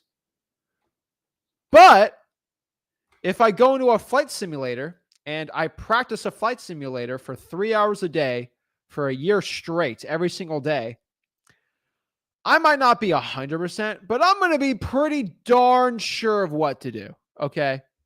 Like, you get the wheels, it's got the AI, it's got the, like, I'm going to be pretty darn confident in what to do. All right. And it's very important, right? You go through all the things, what if the engine fails, all this stuff, guys. I'm not going to say I know how to fly a plane, but like, if I was going to do it, you're going to have to practice. I know pilots. So I think I'm 5% right in that statement. They'll tear me to shreds, but on my front thing right there. But like, you must practice your lines, your tonality, and your confidence. This is going to be so important, guys. So how do you practice? You just got to try it, right? Practice on random people and peers, not hot leads. This is going to be one of the last statements I can tell you. This is going to be the most important one too. We're talking about practice, right? You guys need to practice on random people and your peers. That's going to be how you're going to practice. Practice on people, not leads. Because when you practice on a lead and you fail, you fail. You'll lose out on that money. That is why one of the GOATs, the greatest, one of the greatest basketball players of all time, Kobe Bryant, rest his soul. Love Kobe. He has caused a lot of pain for me as a Heat fan. I remember one time, I'll give you this example and give you why. Kobe Bryant did this one game with LeBron and Dwayne. I stood up on a school night, shocker, on a Wednesday on TNT. No, a TNT Thursday game. And it was Kobe in his prime. I think he won the championship that year. Him, one of the greatest basketball players, in my opinion, Dwayne Wade, was covering him. He did this crazy like shot where he was like turning and he went there and it just swished in, and it showed him practicing that move, a montage. He practiced that crazy. He did this weird, like ridiculous, like moving thing, pumped, like in one of the most insane shots ever. And this was a buzzer beater. He didn't care about the pressure. That man was a diamond. Okay. He was the Black Mamba. Okay. He practiced that shot in practice probably tens and probably hundreds of thousands of times. That specific shot, he talked about that later on in an interview. He practiced that so many times. And so when the pressure hit him, when it was time for hit that buzzer beater, he embarrassed Dwayne Wade. Okay. I mean, come on. Michael Jordan, same exact thing. If you want to be great at something, you're going to have to practice. And because he practiced so many times, it doesn't matter. He never even tried that shot before, but he practiced so many dang times. It's like second nature. It's like muscle memory. So when someone tells me something in muscle memory, it's in my practice, I know what to do. I know exactly what to do. Okay. It's like, you don't even think about it. You just do it. It's pretty cool when you practice something so many times. So I'll say one thing, like I've played a lot of Call of Duty in my day. So if I'm in a situation, let's say I'm like Rust, and I know Rust like the back of my hand, that map. If I'm in a situation in like a firefight in that video game, I know what I'm doing, right? It's like second nature. When I hear that little thing go by, I'm like, I know what to do. I don't even think about dodging, or I don't even think about jumping out of the way. I don't think about that. I've practiced so many times that it's second nature for me what to do because I played that video game so many times, right? It's the same thing as this practicing. Now, it's not going to be like a video, but if you practice it so many times, when it comes to actually doing it, it's going to be like you're not even going to think about it. It's going to be second nature to you. Okay, guy, you're going to be like the Winter Soldier. Okay, like it's just going to like, boom, I know what to do. It's funny, but it's true. All right. And so, yeah, I'll try some 1v1 Rust. We'll go. Okay. But you guys want to practice not on the hot lead when it's actually game time. Like Kobe did not want to practice that during an actual game. He wanted to already be prepared. Prepare on things where there's no consequences, right? If Kobe didn't make that, it was a 3-pointer and they're down by 2. That really bothered me too as a Heat fan. But you got to game appreciates game. But like, so we're down by, you're up by 2 and he shoots a 3, obviously, because that's just how he was. But just remember that, guys. Practice, because the consequences doesn't win that game. But it's about practicing on your random. So like, you can practice with me. You can practice with your friends. You can practice in the mirror. You can practice with other peers, or just DM somebody and say if you want to do a quick phone call and go over role plays. I beg you guys to practice with people, not your leads. Heck, I've even said this too. Even if you want to get practice, cold call for sale by owners. A lot of these aren't going to be deals, but just practice with them. A lot of these aren't going to be deals, but you've seen me. I've gone through 15, 20 of them. One's going to hit. So you can even practice with those because it might not even be the biggest deal in the world. It might be a market you're not even going to wholesale in, but just practice, right? And you can give it to somebody, maybe JV on the deal, right? That's how you do it. That's how you get GOAT status. That's how you become the Black Mamba of wholesaling, right? You got to practice. And if you guys look up the work ethic that Kobe Bryant had, and you put that type of effort and that type of passion he had into wholesaling, you're going to be just like him, okay? Making millions of dollars and doing well. So guys, I'm going to leave at that note when it comes to what I was saying today. I know we get over an hour of me talking about getting it, but guys, I felt like personally I needed to go over an hour just talking about how to get the best deals, how to negotiate. Because once somebody asks me this question, I'm just going to bring this video. I'm going to explain to them how to get the best prices because this is how you do it. It's how you negotiate. It's how you do it. And that is the key. So guys, we're back out here. We're ready to go. We're going to do some one-on-ones today. I love flexing on a guru. And the best way to flex on a guru is just doing free one-on-one calls because they charge like $1,000 every single one-on-one call or something stupid like that. So we're going to give that one for you for free today. So this is the question I always get asked. Zach, how do I talk to you one-on-one? You're probably in that paid mentorship to get in there. Malik and Nick and Kalen, they're probably paid Zach $4,000 to go talk to him right now. Nah, fam. They got the free link, okay? They got the free link. What is the link? What's the special link, right? It is Wholesaling Houses for Real. So all I got to go to www.facebook.com/groups/wholesaling houses for real. That's it. That's it, guys and gals. That's how you join it. So let me show you how to do it really quick. I got the link on there. We're good. All right. Here we got Wholesaling Houses for Real. Pinned 6 hours ago, guys and gals. 6 hours ago, I pinned the link to hop on and talk to me for free. Click here. Streamer link is under the join here. If you want to subscribe to the YouTube channel, click here, subscribe, watch it on YouTube. I do tell you guys, the most active people in the comments are on YouTube, so that's where I would be 100% of the time. I have multiple YouTube channels. Most active is going to be the Flip with Rick YouTube channel for the live streams, but should be on everywhere, and go from there. So let's break this down. Let's do some one-on-one calls. Let's see how it can help the people out. And if you guys just want to hop on and practice your closing lines with me, I'll be more than happy to do that. I'd love to do it, guys. I am here to help you out, not to make you look bad in front of everyone, but here to help you. And I promise you, I think a lot of people sometimes are nervous to go talk to me one-on-one. I'll tell you straight up, on my channel. So I have 4 YouTube channels: Flip with Rick YouTube channel, the Zackin YouTube channel, Wholesaling Houses for Real YouTube channel, and the Rick and YouTube channel. That's in the network of stuff that me and Rick do together.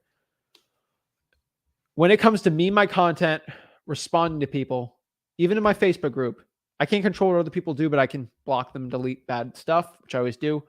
I don't accept any bullying. I don't accept any judging. There's no judging or bullying or making fun of people. There's none of that here. There's none of that, okay? I promise you, if you take the courage to come out here and talk to me, and you show some form of respect, I will go give you everything you need to know to become successful, become a millionaire in wholesaling real estate. I'll give you everything. The only thing I do not tolerate is disrespect, okay? So if you're making fun of somebody, if you're being disrespectful, if you are complaining to me that my stuff sucks and everything's bad, and you don't give me real reasons why, if you just make excuses, I can't help you, okay? I'm straight up not going to help you because I can't. I can't fix a bad mindset. You got to do that yourself. But if you come in, I promise you, if you're nervous of what to say or how people are going to look at you or how you sound, guys, there's zero. And if I find one person even have the courage, not even courage, the audacity, all right, to make fun of somebody based on their appearance, how they sound like, how they look like, they're blocked. Okay, they're banned for life. For life, they're out of here, all right? There's no judgment here. We're only here to help people out, okay? That's why. And just understand that, guys. I mean, I can make fun of people for being Patriots fans. That's just jokes, okay? If it's really personal for you, if I went too hard on the Damian Harris fumble jokes, I'll stop it, okay? I'm just telling you right now, all right? So let's break it down. And remember, guys, I'm only going to go hard on you, honestly, if you're a Patriots or a Jets or a Bills fan, just because you're in our division. That's really it. Blake! Yo, what's up, man? How's Canada? It's cold. I told you. It's Still September, cold, man. man. It's getting cold. Oh, Lord. What's up, bro? How can I help you out? Yeah, so title came back. It turns out that guy doesn't own one of the 2 properties that I had under contract, right? So I actually contacted him back and I told him, look, one of these is not even yours and the other one's owing $11,000 in back taxes, so I'm probably going to have to cancel the contract. And he actually rang me back right away. He still wants to renegotiate the other property. So I told him I'd get back to him. I have to speak with my partner. And I was thinking about turning around offering him like $12,000 for that property. And I sent the deal to you. If you want to look at it, if you're interested in cash buying or if anybody's interested in JVing the deal, they can get in touch with me and I'll send them the information. Okay, did you email it to me? I did, yeah. Flip with Rick. Support at Flip with Rick. All right. You should send it to me right now. Okay. Because I get 100 a day. Let me search Malik. Was it put under Malik? Yeah, Malik Bay. Okay. And I think the title is something like, huh? Okay, I found it. You found it. All right. Get a discount price. Why is this for that price? That seems really low. Which price? Had a 2 in front of it. Oh yeah, that's right. Because like I said, I'm going to turn around and offer him 12,000 for that property cash. Like he's preconditioned actually right now at about 19,000. What would That's it rent for? it would rent for 8. He said he rented it for 900. I looked it up on Rentometer. It's about there. It's about 898 is what they recommend. So yeah, that area is like 800 to 1100 ish per month. Hold up. None of these pictures have the address, right? It does have the address. Yeah. The picture does? Yeah, I think the picture has the address. The front of the house has the address. All right. Well, I'm going to share this, and I'm not going to put the address on, though. Okay. Just the inside. Is that okay? Yeah, that's fine. So I just want people to learn from this. So I'm just going to go to the left so it doesn't show the address. So the comps are what, 40 on this thing? The comps for the ARV? Yeah. No, the ARV is 70,000. All right. Trying to think of this. Alrighty. I had a contractor go in there. He said 40 to 50,000 in repairs. It's a full rehab. Yeah. 40 plus 12 is 52. 70 is probably right. I think your numbers are good. Is it locked up right now? It is locked up until tomorrow, right? That's good. That's the close was supposed to be. No, not tomorrow. Sorry, Friday. The close was supposed to be on September 16th. So it's technically still under contract. And like I said, he actually called me back. I wanted to let go of the deal and just move on to the next one. He called me back and he said, well, what would you offer for this one? Because it was a package deal, right? It was both properties at once. I was going to buy them together and then sell them together. But he said, okay, well, what would you give for the other one? And he's preconditioned at around 19,000. But I said, look, I need to call my partner and get back to you with a number. So he's waiting for me to get back. But I'm thinking in my head, I need to be at, probably around 12,000 in order to make that a deal. Okay. I mean, are you having, what's the dispo? Like, why are you struggling on the dispo side of it? I have no clue. I think a lot of sellers right now have told me they don't want to do full rehabs. They're scared of the market right now. That was one objection I had. Another one is they're just avoiding that zip or that specific area of that zip, not necessarily that zip code, but that specific area of that zip code. They say a high crime area? Yeah, I think so. I think that's what I found out later on. I mean, my Memphis people can tell me there's some rough areas in Memphis. not bad people, but it's just there's a lot of crime there, you know? But I mean, that's a Section 8 area. Like I've been speaking with people around there, buyers and sellers, and they say they don't really have problem with vacancy because it's a Section 8, so people get approved for housing. So I don't know. If you can find the Section 8 houses and cold call the sellers, the owners, that's probably be your best bet, dude. How do I do that?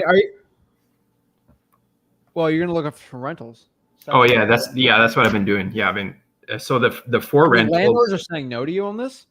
Yeah, a few of them, same thing. They're giving me like their budget for repairs. They're saying like they don't want to do like a $50,000 rehab. It's just the condition of the property I'm finding is the biggest objection. A lot of people are like, yeah, it could work. You know, I rent in that area, but I don't want to do full rehab right now. I got to talk to more buyers then. Yeah, you're right. Have you talked to a lot of people on Facebook from the Memphis area? Yes, I have. So I talked to a few cash buyers there who sent me proof of funds and everything like that. And also another guy that we're trying to JV that deal right now. So he's going to get back to me later today. All right. Well, we're going to go for a Hail Mary here. All right. And the other place that you recommended last week, they haven't got back to me. I called 3-4 times and they just been haven't getting back to me. It's weird. Jesus. All right, so we're going to do this. We're going to max it out at 90. All right. We're going to look at solds. Where's sold? Recently sold. All right. I'm just going to go to realtor.com. All right. I ain't getting cute with this, all right? I'm in Memphis and realtor.com, okay? Yeah, I'm with you. I'm there. So let's get rid of all this junk. Okay, so I'm going to go to price. Let's max it out at 70K, right? See that? Yeah. These are all the listings. 546 for under 70K. Yeah. I'm going to go to listing status and we're going to recently sold. Boom. All All right. Now, I don't know. I'm not revealing your zip code, but let's just do a random one. I don't even know what the zip code was on this because I didn't look at it. But let's say it was this one, which I don't know. You don't tell me. But it was sold for $32,000. Okay. Make sense? Yeah, I'm with you. So we're going to figure out who the buyer's agent on this one is. So we're going to just look through some of these. Why isn't it telling me the buyer's agent on these? Days on market, public record. We're going to keep looking here. Should be some buyer's agent. It does, because you know what? I contacted a realtor today on that same they're usually website. on these things. Yeah. Let me do one more. Hold on. Where's a cheap one? There we go. So these are just on the just solds. So I'm going to go for some comps. Sold public record. Oh my Lord. All right. We're going to do this then instead. Cooper Young. Hold on. Nearby homes. Things pending. See, it says it from there, and usually I'll say the sold near there. So if I keep going through here and look for the solds, so nearby home values, no. Neighborhood. Usually there's sold on here. I'm trying to figure it out. I haven't used this in a little bit. Yeah, let me go to the website because I was there today trying to find. Yeah, if you go to usually the buyer's agents always pop up on here. All right, let's look at the solds. Contingent. All right, we're just going to do this. Screw it. All right. Memphis. Oh my God, where are we going? Hold on. Buy. Looking for the sell. Just sold. Maybe it's hopping up here. More filters, commute, expand search. Recently sold. All right, we're going to go to PropStream then. Hold up.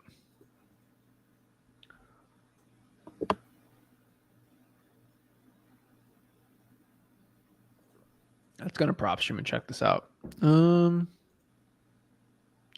Usually it has that on there. That's kind of weird, isn't it? Usually the buyer's agents It does, yeah. Maybe I know for sure on Zillow it does, but I don't know about Realtor.com. But I got most. On Zillow? Yeah, it does pop on Zillow. I got most of my comps from Realtor.com for that specific property though, because I don't have PropStream right now. Let's do. All right, wait. Let's go back here. Let's do some sold, and then we'll check it on Zillow. So I'm gonna go here. Yeah. I'm just trying to help you out live on this thing. I want to help you out. Listing status, sold. Let's just find a cheap one real quick. 585. Oh my Lord. Okay. 50. Looks good right here, right? Let's look up the property. This is so weird because the buyer usually is always on there. I did this in a deal up in the Panhandle recently, and I found the buyer really easy. See, Zillow doesn't even say sold in this one. That was a weird one. All right, this one sold about 2 months ago. I'm going to go look it up here. So yeah, on Zillow, okay, I picked one. This is actually a comp that I used. Oh, I see it right here. Yeah, you found it in home details, right? Yeah, see, all right, that's weird. But yeah, I see this house, 30K. I don't know what zip code. Don't tell me it. Do not tell me, but I want it. But like, you know what to do. Go in the zip code, listed with Tina and bought with Lahana Miller. So you're just going to find a realtor that you see a lot of buyer activity with, and then you're going to call them. That's probably going to be your best bet. Okay. And it's the lower the sold price, the better, because they know it's a lot of work. Okay. So anything, I would go to realtor.com for the, actually, no, you go to Zillow for it, right? Yeah. So I can go to Memphis right here and just go to sold and then price. Let's max it out at, let's do 20, right? Let's see if we get any of those, right? The most recently sold, actually, let's go to Bed and Bath, make sure it's at least 1-1. The closest one was last month right here. This little 3-1 dinger. See this one, this little one, right? See this one? Yep. This one was bought with Anna Blankerchip. So we're going to call her. Okay. Now, Anna Blankerchip, she's on Trinity Management. What do you think I've been Trinity doing that Management too. is, Yeah, I've dude? been actually calling management companies as well to see if they would give me their cash buyers. Anna Blankership is the CEO of Trinity Management, which is a property management company. So if a property management company bought this thing for $20K, Yeah, let's give Anna a call. right. Did you call her? No, I didn't. I'm writing that name down right now. I'm gonna call her. Let's call it. You want me to call it for you? I'll do it with you. No, I'll call her. Let me skip trace that. Skip. You don't need to skip trace it. Where's the phone number? I'll get the phone number for you right now. Hold up. Anna Blankership. All right, Anna. Do you want to call or do you want me to call? Yeah, maybe you go ahead. I would need to think about that for a minute before I call her. Well, you think of it then. Just wait. All right. But it's a 662 area code. Looks like. Anna Blankership in Memphis. Actually, no, I have it right here. Yep. So I would get their phone number. You call it. Mm-hmm. You know what to say. And yeah. Seems like a good one to call, dude. Yeah, I appreciate it. That's good direction. I'll head that route. Oh yeah, man. And this is a great hack for everyone out there. You know, Yeah. anyone can use that hack. So yeah, dude, that's great. Those weird All right. realtors and have Zillow's got, but yeah. Any other questions? Yeah, I tried to post my deal on the JV cash buyers section. I don't think I'm in violation of your rules. I mean, there's a address there and everything like that, but for some reason it doesn't go up. Did it get denied or was it just pending? It's just nothing. Like when I look at my content and then look if there's anything pending, it's just blank. It was Malik that posted it. Actually, the account is John, under John. John.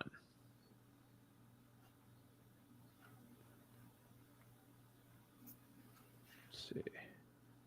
Let's do it by post type, subgroup. Yeah, you did it 2 hours ago. I'll accept it for you right now. All right. Appreciate that. It's going to be a game changer for you. Boom. There you go.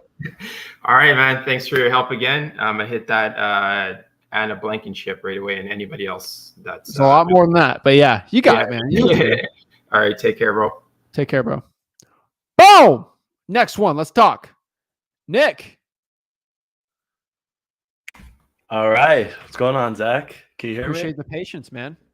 I'm happy to be here. Took all the notes down from this video today. You're Awesome, a man. beast, man. I just can't say how much I appreciate your content. All these Appreciate you. gurus. Love all the trash talking the gurus, but It's not trash talking if you're saying the truth.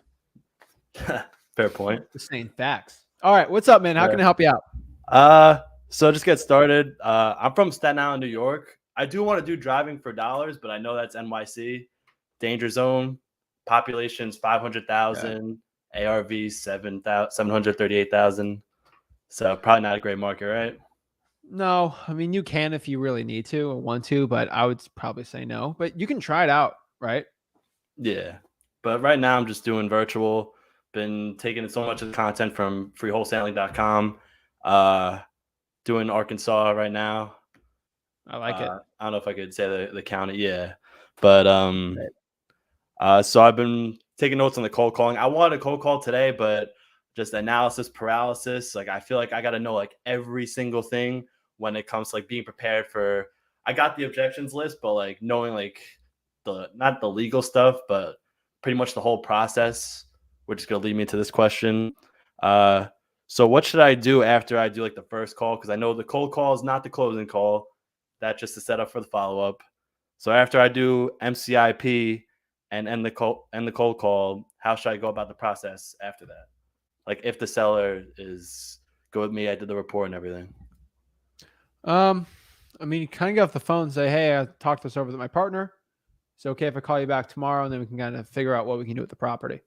That's really it, because you want to get some more information about it, right? Then you want to condition them and go for the close, because you don't have all the information right there to go give them a legit offer from comping. You don't. You're not going to do it in 15 minutes. It's like a legit offer you're going to give. Now, if you're doing the Zillow for sale by owner and you got to do it now, that's different. But like a legit offer, you're probably gonna have to get off the phone, look at it a little more, and then go from there. Yep. All right. Yeah, I'm doing the code violations list right now. they're pretty generous with their list, but I'm not gonna go into details on it. Like I don't Yeah. know if that's like the right thing to do, but what else? Had some stuff. What about like title issues? Like, say I get to the close, like I know I'm getting way ahead of myself. Like I've been mostly doing research, but what about like title issues? Like, say there's like back taxes. Like, is that always going to be like deals off? Back taxes are not a big deal because they just get paid at the closing, right? So if you buy it for 100 and there's $5,000 in back taxes, the seller gets 95,000. Okay. Just subtraction. Like it won't like so. My biggest thing is like, oh my God, Zach, this guy owes 60,000 in a mortgage. Am I screwed? No, he just gets 40,000. That's it. Yeah, that's always my question too, because you That's kind of it. want to like balance that out too, right? When it's like the mortgage is like a certain amount, you want to like make it like kind of fair for the It's seller. not. It's not what's fair. It's what they just need, right? Some people owe more than what the house is even worth, and that's Yeah. rare nowadays. That used to happen a lot, and it might be happening more in the future. So if real estate goes down 10%, and I got a mortgage right now for 100 grand, and now real estate's worth 95, I'm going to owe more than what I actually have owed on the house, which is going to be a problem. Right now, these guys and gals bought properties for 5+ years. They're fine. It's just a math equation. That's it. Makes sense, because I see a Yeah. lot of like on Zillow, like I have the list, I do the skip tracing, and then I look up the property, and so many of them for the code violations, high grass and whatnot, so many of them have like a mortgage that seems like higher than what the selling price would be, or the Not for many. estimated. Yeah, Not many. 63% of American households have a mortgage. So most of your deals are probably gonna have a mortgage on them. yeah, no, that makes sense. Is there like a fine line? Like, is it like 100,000? It's like, oh, it's way too much to even consider the house. No, dude, I've had deals where the person owed 100 and they just want to get rid of the property and the house wasn't worth. They bought the mortgage. They got the mortgage at like it was worth 140, but the house went destroyed and never took care of it, and it went to poop. And they owe 100 now, and they just want to get rid of it. It'll literally cost them 50 grand. They don't have it, and they're like, if I can just get this thing free and clear, that's fine. So people And they just get like nothing. they'll take any price. Like, I guess if they're not living in it, they don't really Yeah, need the money. if they don't have to. Like for example, right? There's a house worth 150K. Guy dies. They don't do anything with the house for 2 years. There's a $100,000 mortgage he has to pay every month. He's like, I can't do this anymore. I can't afford it. And if I list it, I might get less than what the thing's actually worth. Can I just get rid of this thing? You might give him an extra 5 grand on top of that. Maybe buy it for 150, 105. You get some money on there, and they're okay with just getting 5 grand. Some of them, right? Every situation is different, but yeah. Yeah, that's where it just comes down to the numbers game, right? Yeah, Makes it's only an sense. equation. It's a price minus how much they owe. That's really it. It's not rare, but it's less than 5% of the seller is going to owe more than what's actually worth on it. Mm-hmm.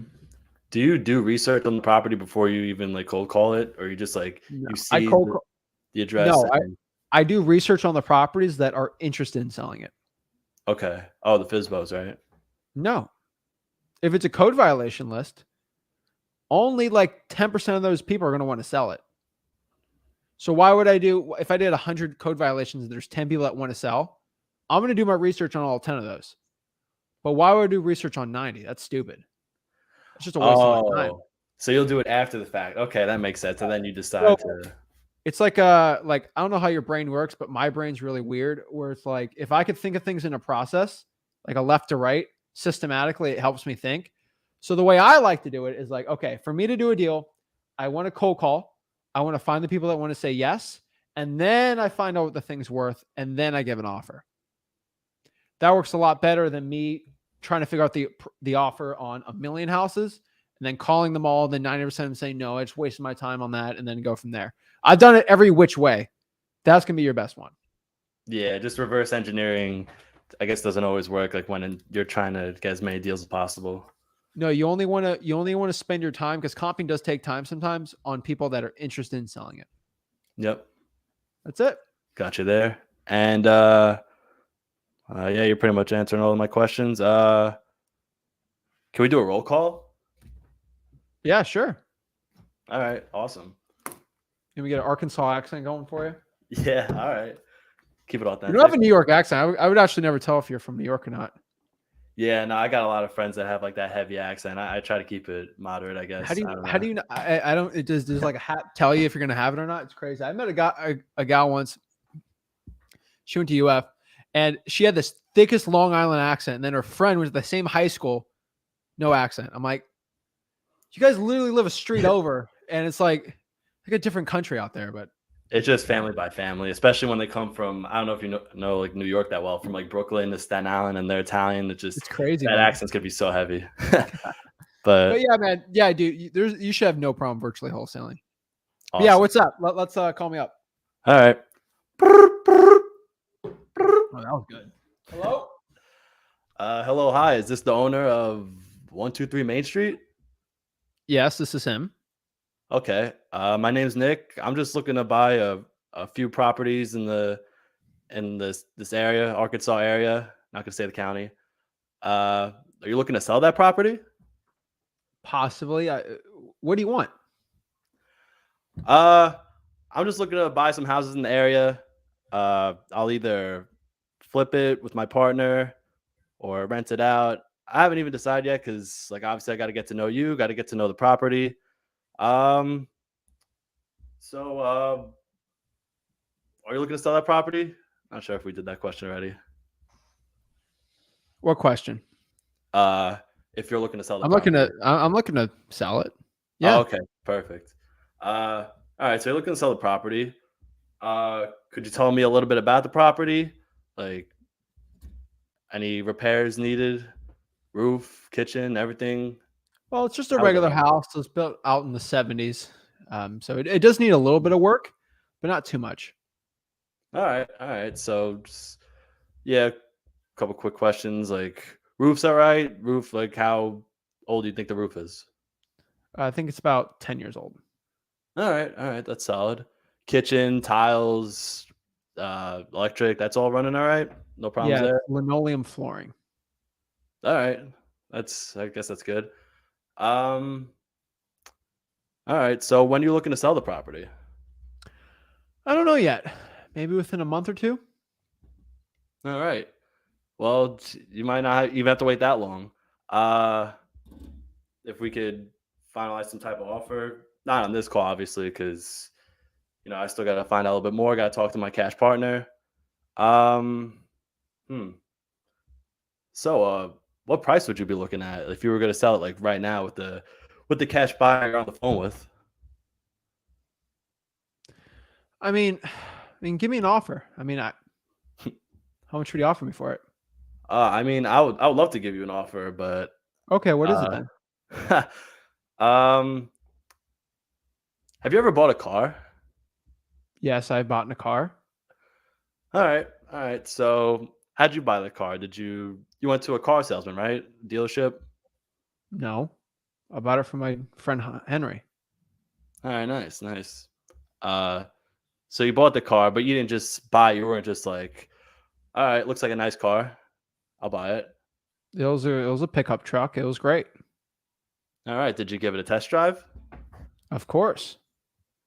All right. Well, that's where you and I see eye to eye right now. So I What do haven't you seen the mean? property. I haven't seen the You property. drive a truck? Do I have a truck? I do not have a truck. Okay. Got a So how do we regular see eye Hyundai to eye? Elantra.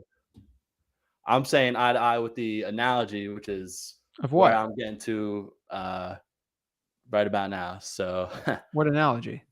the analogy is the car. So I'm What about it? what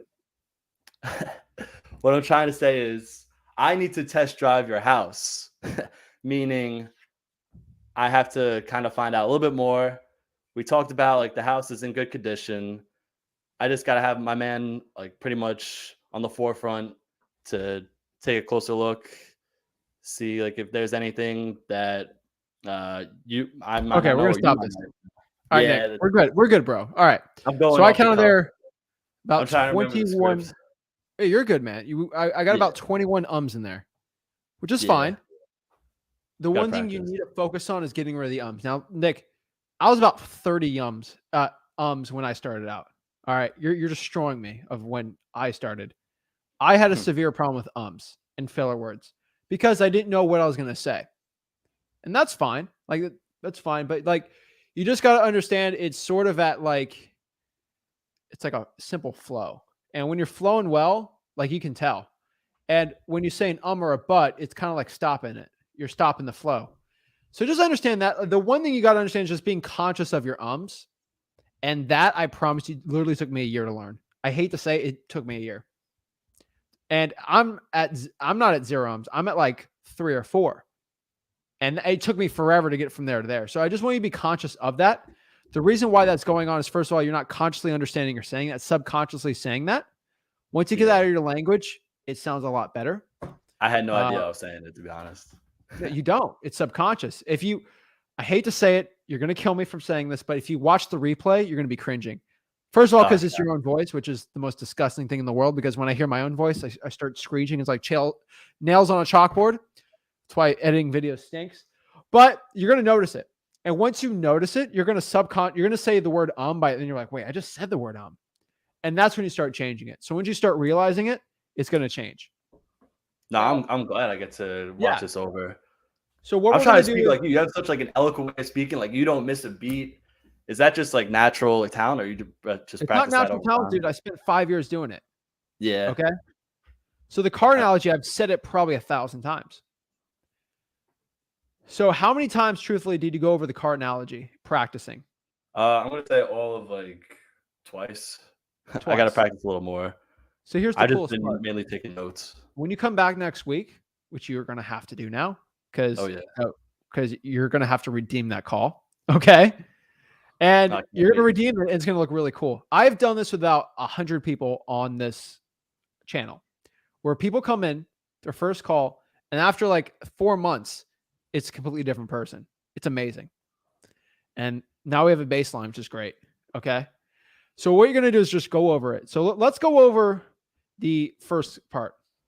Hey, you're looking to sell the property, right? That's fine. That was not bad. And then you go over the condition. You're doing well there. And then when things started slipping, it was just when he started going after why I was looking to sell it, because there wasn't conviction when he said that. I'm not trying to discourage you here, but like, you just got to say it with more authority. Why are you looking to sell the property? More from an authority phase. So you tell me why I'm looking to sell the property with authority. Why are you looking to sell the property? That has authority. So go back to the way you said it on the call. It's different. It's just, you're the man, dude. You got to say it with authority, right? When you walk in it, like you're saying the authority, and you know what you're saying. You know exactly what you're saying. One thing that works well, it's hard to have that MCTP because you can have it written down, but it has to flow. And that's the thing that kind of sucks. Yeah, you have to get into a flow with it. But why you're looking to sell the property doesn't change at all. That does not change once. And so that's where you go from there. The car analogy is good. What I could tell you is you know what to say, but you just didn't in a flow, which is fine. You just got to practice. Hey, Mr. Seller, have you ever bought a car? Yes. Well, did you test drive the car when you drove it? Yes. Of course, I test drive it when I was driving. So before you bought it, you did test drive it? Yes. Same thing about me buying the property. I have to test drive it, which means I have to go actually see the property, actually look at it, smell it, look at it before I actually buy it, kind of like you and your truck. Okay, that makes sense. You can't let me think because I'm stupid, all right? You can't make me realize the analogy. You got to tell me what it is. Yeah. All right, I'm a little slow with things, so you got to tell me, okay? And a lot of sellers, you're just going to have to tell them. And, oh, I get it. That's simple. That makes sense. So you're just going to have to say that a couple times. So I want you to say it one more time, that car analogy with me. And we're just going to go over it line by line. They're going to do it by yourself. And you're going to see how it's crazy different. Ready? Yep. How much can you offer me for the house, Nick? So I would love to give you an offer, but let me ask you this. Do you have a car? Yes, I have a car. And when you bought it, did you test drive it? Yes, I did. Okay. So what I need to do is test drive the property to see if it's something that I would even consider buying. See where I'm going with this? Perfect. And then you say from there. So when I buy a car, just like me buying this house, I have to actually look at it and test drive it and actually see it. Yep. Right? And that's it. I mean, you can all say this, Mr. Whatever you're comfortable with. Did you actually look at this house before you bought it? Of course I went inside. And then you asked me, well, I got to do the same thing. I'm a serious buyer, Nick. Since I'm serious about buying this property, I want to look at it. I'm not going to give you an offer off the bat, sight unseen, because that's not professional. It's not the way that you should buy property. And you go from there. But like you start practicing, it's going to get a lot better. I liked how you said okay there versus That's way better. You realize you're going to say it. You said okay instead, which actually is a lot better. Once you know how to remove that, it's a lot better. You're conscious with it, and it'll change a lot of things. But yeah, that's really it, man. Because the way you said that car analogy, you were a lot more to the point, and it was perfect. Yeah, clear and concise. Because I know the guy's not going to want to be on the phone forever. Yeah, that's just straight it, to man. the point. Transparency. It all makes sense to me, 100%. Yeah, I just got to practice. Go practice it. Go watch the replay and actually look at it again. And I'm telling you, man, you practice it all week, you'll be fine. Awesome. My last thing is, because I don't want to take up too much more time, it's just so crazy to imagine, like, arranging this deal. I'm 21 years old. Arranging this type of deal, having someone sell their house, like, for me to make profit. I feel like that's insane. Like, as like, you see the video of me at 19 doing it? Yeah, like you do it at 17. Like, that's yeah, by the recording of me at 19 doing a $57,000 deal, virtually. Did you watch that video? Maybe. I'll send it to you right now. A week ago, right? So you can see it. At 19, I had this as a recording for my team, and then I did a new recording for them because I thought the video was a little too old because the prices were so low. I was 19 years old. I closed a $57,000 deal, all recorded. Yeah, I did see this with the lady. I remember watching that, thinking the cojones on this kid. Like, that's crazy. When you were 19, that's crazy. Here it is. So I'll put this in the comments for everybody. Just understand, you at 21, you're a lot more older and mature than I was back then. So it's possible, dude. I believe it's 100% possible. It's just the whole concept is what's really been like getting to me, like inside, just thinking like I'm a kid managing these adults' properties with like selling their house. 22. I mean, I'm pretty much the same age as you. I'm not a kid. You're not a kid, dude. You're an adult. Yeah, you're right. Right? It just like the whole concept of it just seems crazy to me. But that's an excuse or thought I'm just gonna get out of my head altogether. That's it, man. You gotta be the man. That's right. Right, man. Do you have a favorite musician? I guess I don't know musician, Rapper? but Eminem. It's my guy. All right. You know Pop Smoke? He's all right. I mean, R.I.P. But yeah, he's all right. He's great. He was 21, dude. As he's 20, he walked in the building, dude. He was the man. All right. Eminem was the man too. It doesn't matter your age, dude. You are the man when you walk through there, right? And that's it. Yeah, that's gotta work my confidence. Doesn't matter about your age, dude. Nobody cares. It's how good you are. Eminem's hard because I think he was 30 when he started his first rap song album. So I can't really use that analogy for you, but yeah. Hey, but you inspire me, man. You were like, I can't imagine doing what you did at 17, 18, 19, but now like just got to improve my confidence, knowledge, just practice. Got to be like the Mamba, like you were saying before, just getting the reps in. Yeah. Like, have you ever heard of Mobb Deep? Yep. Shook Ones. Yeah, dude. He was like, I think 19, 20 when he got that song. Wow. He was the man. He had a lot of confidence on that rap. It doesn't matter how old you are, dude. It's how you say it. Yep. That's it, man.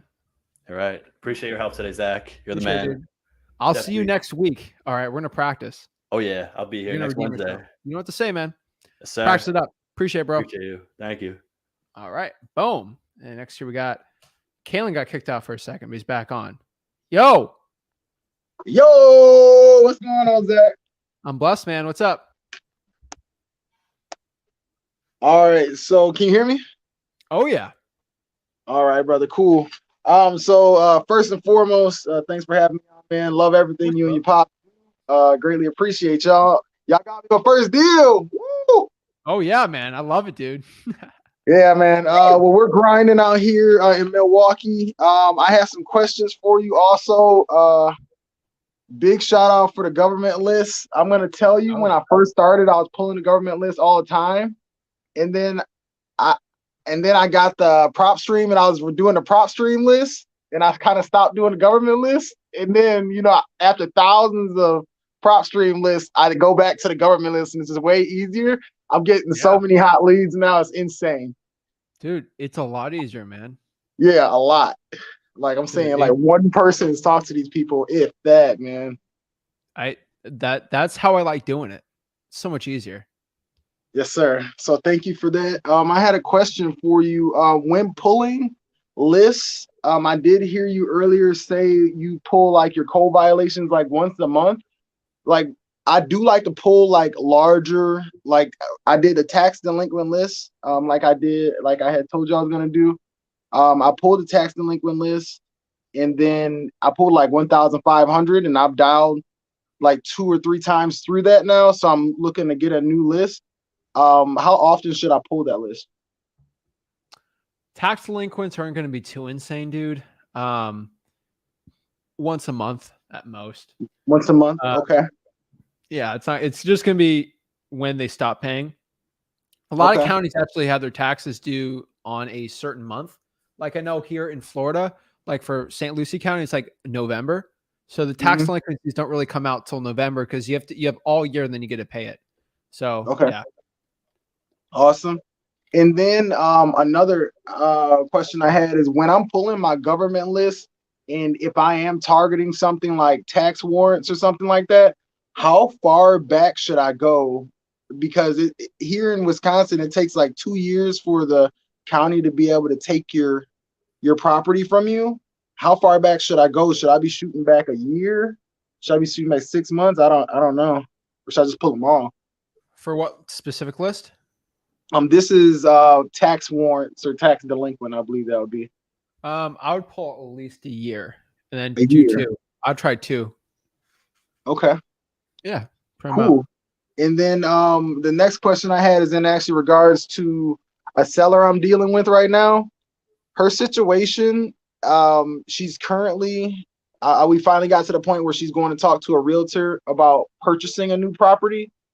But I've kind of talked to her about buying her property from her, but she didn't know where she was going to go yet. So it was kind of, I didn't know exactly how to navigate that because she has kind of a family. Like I told her, I was like, if I can, give you an offer that would work for you, but, give you 60 days or so, would that work for you? And she was like, well, I don't know where me and my family are going to go. So I wouldn't be able to accept it right now. So I don't know how about to go about closing that, or what would you do? She's meeting with the realtor tomorrow. What's your motivation? Her motivation is she has, she lived there with her ex-boyfriend. They just split up, and he was supposed to be paying the property taxes. He never paid them, and it ended up going to like $40,000. She paid $22,000 down. She owes $18,000 on the property, and she says she wants a new start. Okay. And she's going to deal with the agent. Just make sure she doesn't sign a listing agreement for seeing your offer. Explain that to her. Right. Okay. I can call her tonight. I can't give you an offer if you have a listing agreement. I'm not paying an extra 3%. It makes no sense. Right. You can hear what they have to say, but if you sign that listing agreement, you're not going to have that offer. And just FYI, that realtor is going to tell you whatever you want to hear to get that listing agreement. They're going to tell you whatever you want to hear. I'm just going to tell you what I can do, but I got to go see it. Right. Okay. And so like, let's say, well, what's going to happen is when we get off the call, I'm going to contact her. Now when she goes and meets with the realtor tomorrow, so I'm just trying to figure this out. So I would just schedule time to go meet with should I give her 60 days, or how should I do that? Because I don't want her and her kids to be out on the streets if that 60 days goes and they haven't found a house yet. So is there an auction date set? There's no auction date. It's not pressing on her like that yet. But she's just looking to move. She's paying the taxes regularly. She's not being threatened. She just paid $22,000 a couple months back. So, she's paying. I mean, whenever she can move out, just to make an agreement. I'll do 60 days is probably decent enough. Anything above that's too much. Yeah, especially with on or before 60 days, you should be good to go. On or before 60 sounds like a plan. And I believe That's it, man. That is all I have for you. Thank you so much, Zach. All right. Appreciate it, Kalen. Have a great All one. right, all right, brother. Bye. Boom. All right. Let's go over some quick questions really quick. I know this seems like a stupid question, but where do you find government lists for free? You get government lists for free at freewholesaling.com. That's my free real estate wholesaling course, where I'll teach you everything you know about wholesaling houses the right way, absolutely for free, freewholesaling.com. And then, yeah, quick questions here. Gurus after this live with notes about to make another course. They're clowning. These gurus are clowning. Eric says, "You're too young to have a gold shirt." I go to Gold's Gym. There's a Gold's Gym by me, so I can wear a Gold's Gym shirt. All right. Gurus never talk about confidence. None of them do. Ori says, I'm doing a 101. I'm nervous about my English. There's no judgment here. Trust me. Your English is better than my second language, because I don't have a second language. It'd be Spanish if it was one, which it is not. I promise you that. I agree the buyer section in our group needs a major overhaul. Yeah, the problem with the buyer section, the Facebook group, is it's not a Facebook group for buyers. It is a wholesaling group. There's just wholesalers in there. So it's hard. And then Corey says, keep grinding, keep talking, stay consistent on your next deal is right around the corner. Love it. All right, let's go talk to someone right here. Sosa. Yo, Zach, what's going on? What's up, bro? How's it going? How can I help you out? I'm all right. I got a deal locked up. I was trying to send it to the email, but it's not letting me go through. It's a fire damage. I feel like I kind of got it too high. I wanted you to take a Okay. I wanted put it in you. the private chat really quick. I mean, honestly, you can. Do you have pictures of it? Yeah, I got it in the Dropbox. Okay. Where's the email from? What you say? Where was the email address from? No, it didn't even let me go through. It was saying it was invalid. I was trying to. What email? The Flip with Rick that somebody put in the comments. Just do support. So let me do email. Me support at flipwithrick.com. That's it. I get hundreds of emails a day on there, so I know it works. Supportwithrick.com. Support at flipwithrick.com. Oh, support at Flip with Rick.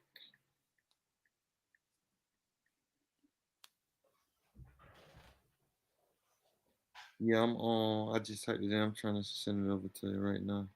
All right, we'll send it over. It's Why do you think it's too high? What you say? Why do you think it's too high? Well, because I had one locked up a few months ago, but it was a brick, and I had got it to the buyer for locked them in for around about like 69, like 69,000. And it was real distressed, like holes in the raw. It was like really, really bad. But and this one is vinyl, but it's fire damage. It's like real bad in the inside. Like everything burning the inside looked like they just, when it caught fire, they just left and never came back.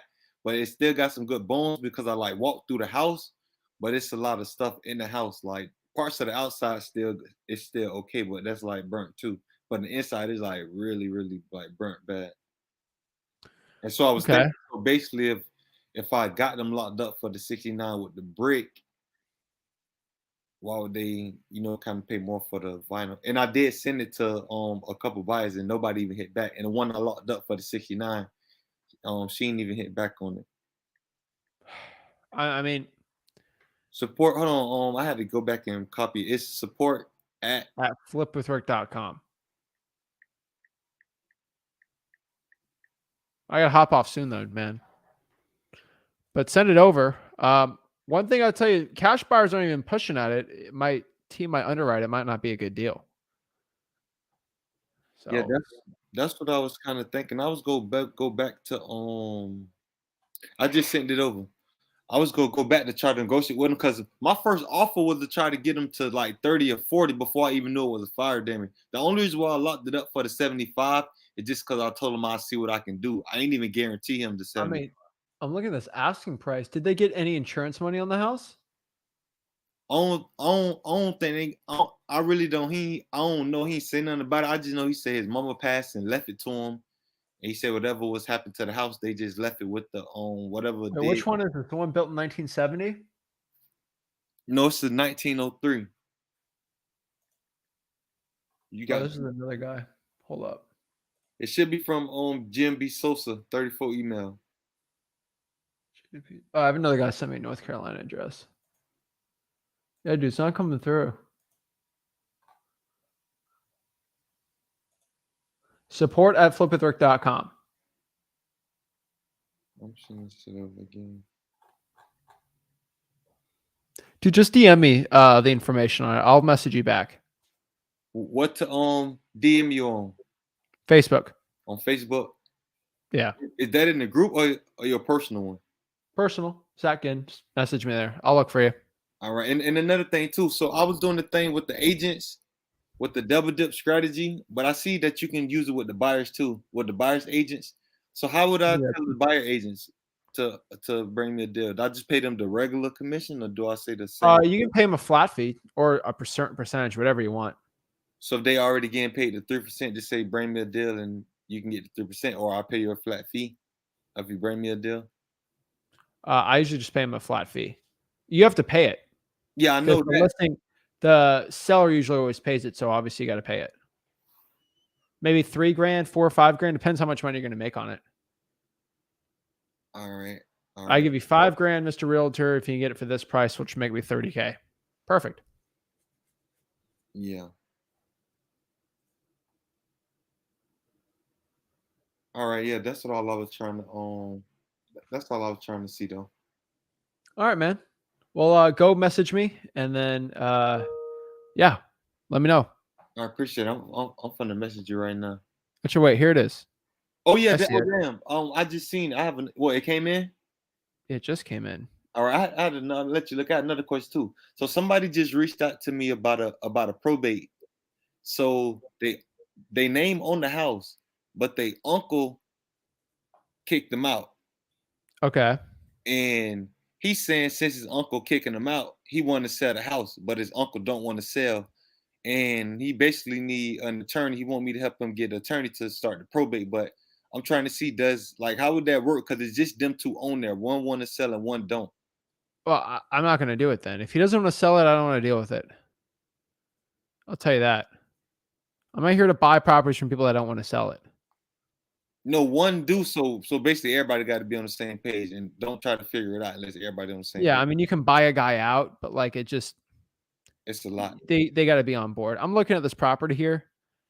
Why is that? I mean, what's the ARV on this thing? I was coming around, figuring around like 180. And so they didn't get any insurance money on this thing?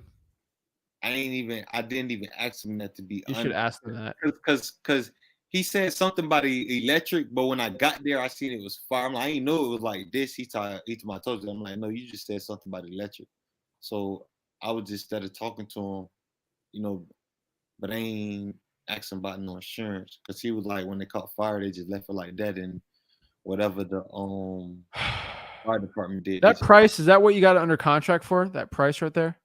Oh no, I just heard percent it to you. I got it under contract for 75, but my first offer was 30-40. Only did the 75 because I told him I'd just see what I can do. I ain't never guarantee him, but I told him I had to lock it up. It's locked up. It's under contract, but I just told him that. But I already kind of feel like I have to go back, because, like I say, the buyer that brought the one for 69, that was brick, and I'm talking about it was real distress, like holes in the roof and all type of stuff. And this vinyl, but you seen the inside, like it's real bad. Like I walked through it. Yeah. But I would have to contact some buyers and see where they're at, and then figure it out from there. You got to talk to more buyers. All right. And it's a new build, like 2 houses down. It says 1903 is the build date though. Oh yeah, so the new build will be 220. But that's what I was saying, like, cause you can either knock it down. Cause I reached out to the county, and they was like, they had done totaled the house as a total loss because of the fire. But they was like, if someone can, flip it or do a new build, you good. But they just marked it as a total loss because of the fire. Talk to some cash buyers and let me know, because I don't know that area too well. So All right. ask some cash buyers, see where they're at, and then figure it out from there. All right. And still let me know what you come up with too. But I will. It seems a little high, but I want you to talk to cash buyers. I might be wrong though. I was kind of thinking outside too. So go ahead and just leave this probate alone with his uncle and this kicked out situation. Unless he's ready to sell, then no. Yeah. Then get rid of it. Don't deal with it. Yeah. All right. All right. All right. All right. Yeah. Appreciate that. Appreciate it, man. Have a great one. Yeah. Boom. All right, guys. So this is Zach signing out.